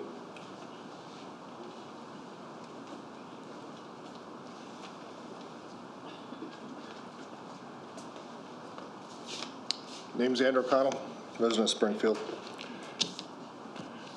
First question I have, Mr. Mayor, is you said that the number 4 and the peak generators can sustain the, what did you call it, net power? Native load? Oh. The net load? Native load. Okay, on your own website, because that's what I did, I calculated it out, 379 megawatts, June 8, 2018. Right? 146 plus 200. That's peak load, right? What would happen? That's not average load? Oh, so we're doing average. Okay, well, anyway, I wish I had been, I'm a systems engineer on ships. I work with power plants. I wish I'd been paying attention. I don't even know where to start. Long story longer, it sounds like you guys are made up, and I understand why. So I'm not going to advocate for anything other than caution. I've lived over the world. Rates across the world are going up. It's not unique to us. It's happening. I get it. As far as the concern for the environment, I get it. I wish a lot of them would head over to China and try pitching it there. You know, they have literally doubled our pollution. We're going down. We're already going down. It's working. But this is kind of, we're going to end up paying for it, which is fine. So as far as shutting down the plants and the rates, because you have to buy it in advance, my only question was, has anybody considered laying up the boilers and waiting? And just laying them up and giving it, you've talked about that already? Just waiting and see what the EPA does and finalizes, and then you can turn around and make the decision to restart them.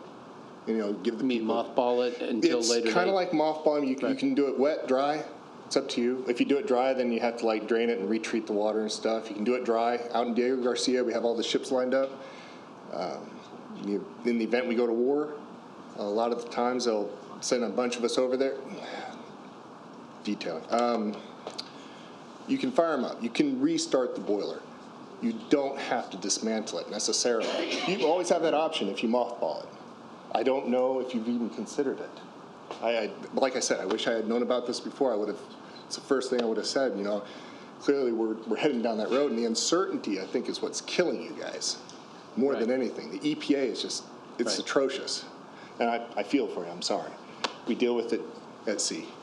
So that would be my comment, is advocate for caution. If it's even feasible, I don't know if it is or not, if you've even considered it.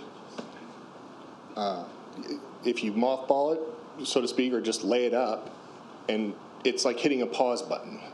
Now, there would have to be rudimentary people to take care of the stuff, the auxiliary equipment, pumps, stuff like that, rotate them, turn stuff over. The turbine wouldn't be kept hot. You wouldn't have to rotate it. That's basically my comment, and I don't know. Good luck. Well, thank you. Yep. If you have any information with regards to that process, please share it with us. You know about it, right? Yes. Yep. Thank you.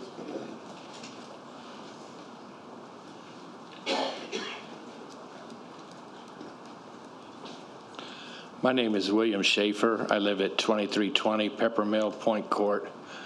I have a question and then more of a statement. The DC voltage problem that we had that just damaged 33, have they looked to upgrade and maybe make that more of a priority alarm over at the new plant so it doesn't happen over there? Okay, and my other statement.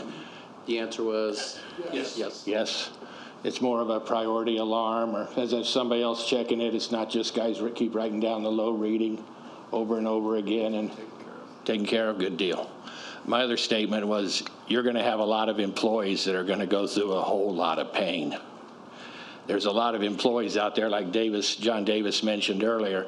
They only have 19, 20 years. Well, a lot of those employees, they were planning on working till 60, so they wouldn't have to take a cut in their pension for not having 35 years.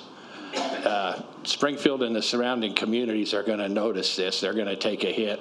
You pay somebody $100,000, that money turns over, 3 or 4 times throughout a community. And the jobs you find for these people, you might find some jobs that still pay the same or close to the same, but these are high-paying jobs at the power plant, some of the highest-paying jobs in the city. And you're going to have people that take a 50% cut in pay just to take another job to be able to provide for their families. So there's going to be a whole lot of pain for a lot of these employees. Plus, if there's 60-some people, you're not going to find jobs that pay anywhere near what they were making. That's all I got. Thank you.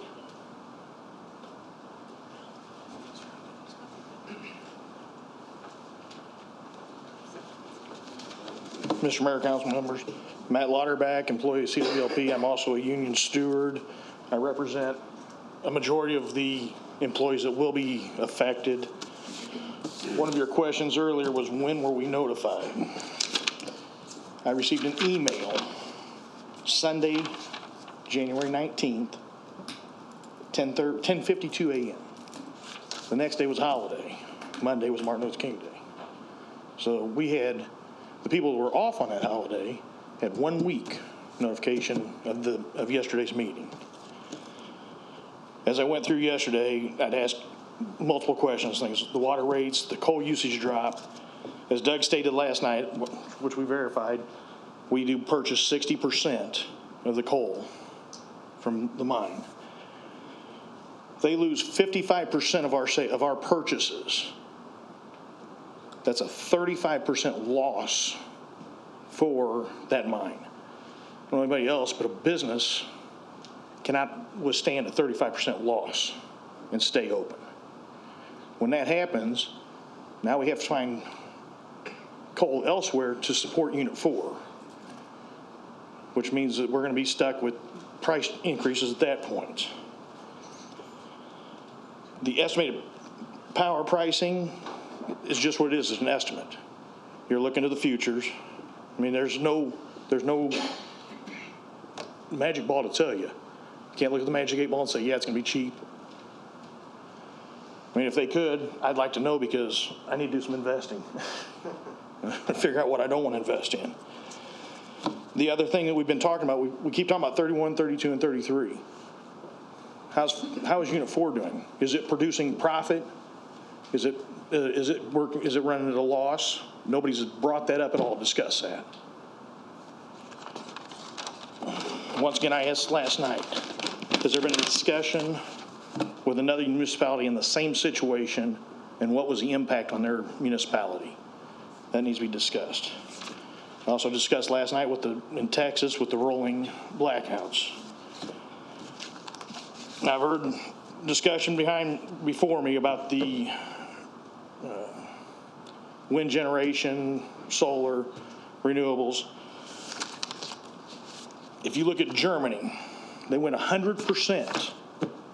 They're back to 39% renewables right now because they were losing so much money, and they are paying 4 times the amount right now at only 39% of their values. 4 times what they were paying before. That's a pretty drastic increase. There's plenty of these out there. I've got 2 of these I printed off today off the internet from different companies that did the research on them. So if you would like these, I'm more than welcome to see any of you to look at. Yeah, you can provide them to the clerk, please, as I will do that. A matter of record.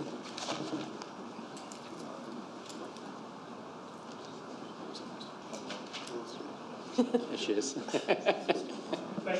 Thank you.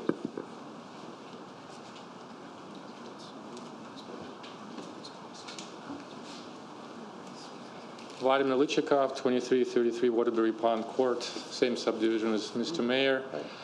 I was kind of new to this whole discussion. You know, for me, those smokestacks were always kind of when you drive, you see them, you're home, you're back in Springfield, great. But, of course, there's a lot of pollution, associated with them. I think everybody agrees that the 3 units, need to be closed.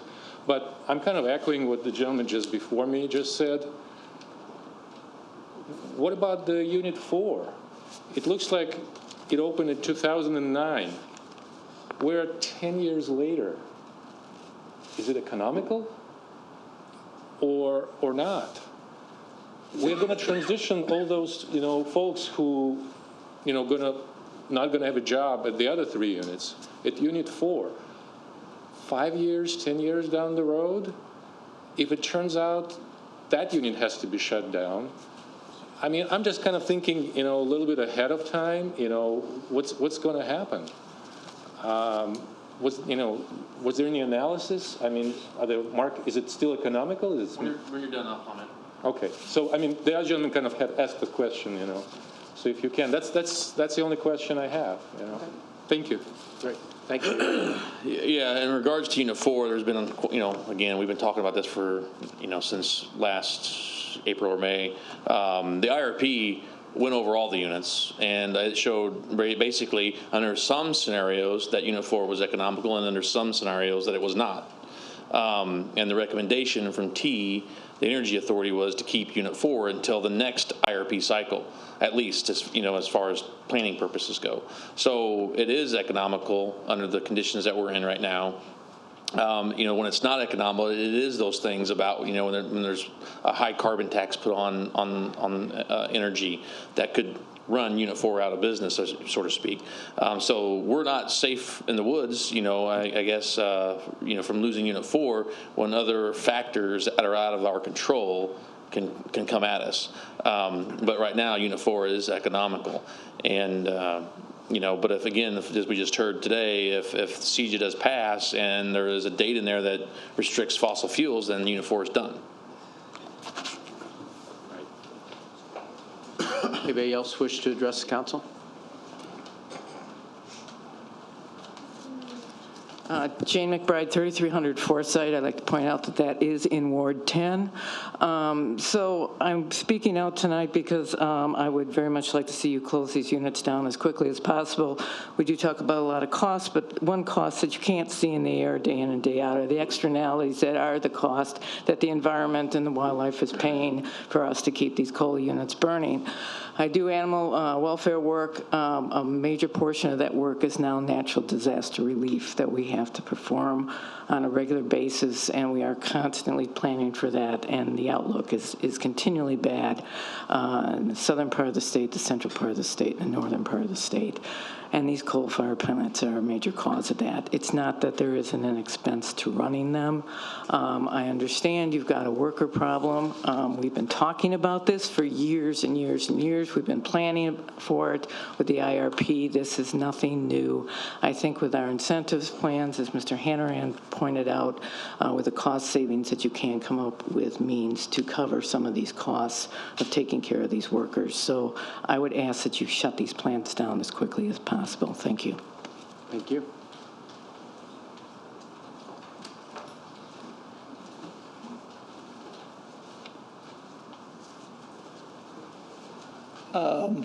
Michael Higgins, 1808 Dial Court.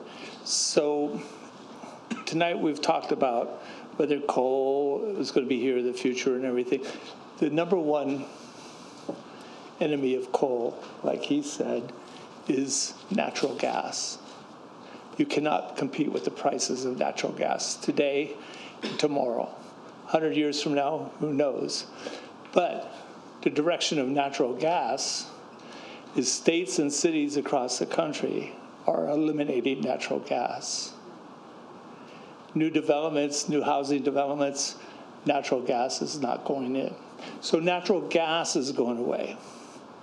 So I would say to you, closing the plants like 1, 2, and 3 would be the thing to do sooner than later. We talked about how much money you'll be losing keeping 3 open. That money can be reinvested into your employees that you're concerned about. And look at it this way. closing them is sooner than later. The future is coming upon us one way or another, whether you like it or not. And the other thing I would say, when we look to the future hasn't been invented yet. So you don't know what's coming. But I guarantee you, as states move away from, let's say, natural gas, like there's in California, they said it best, we'll lead the way in the new technology, and we'll go in this direction. And the reason why? Because we'll invent it, and then we'll sell it. And that's the future. It hasn't been invented yet, but you'll be buying it. Why not be part of it? Anybody else wish to address the council? Sure. I'll be nice and I'll be quick. That's good. You were fine last night. Oh, thank you, Mayor. My name is Elizabeth Scrappard. I live in Ward 6, and I work for the Sierra Club. Just wanted to comment on a couple things. First, thanks off for having this meeting. I appreciate the public forum. I do wish there was more advance notice, which is how I usually feel, especially for the workforce that wasn't, aware of these issues. It doesn't sound like.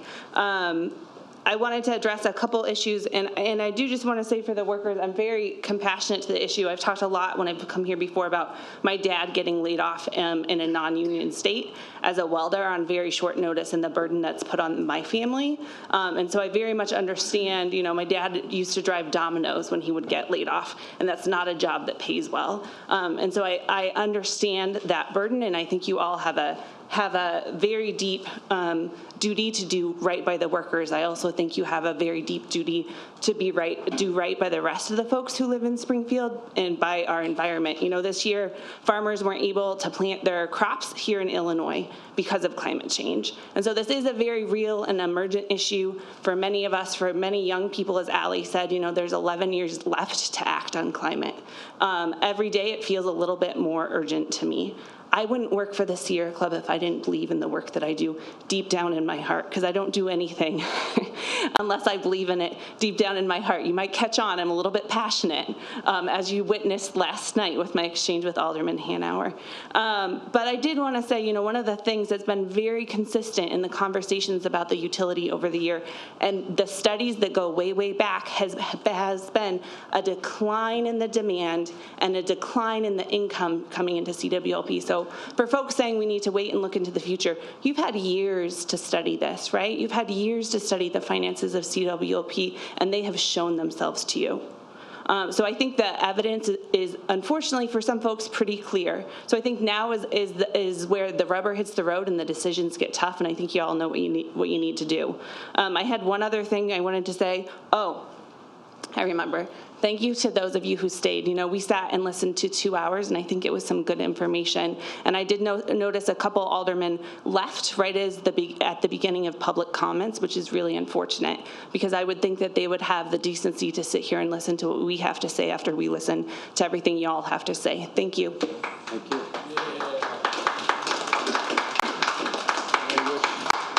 Anybody else wish to address the council? Well, we appreciate your time and your indulgence and your input. So we're adjourned. Thank you.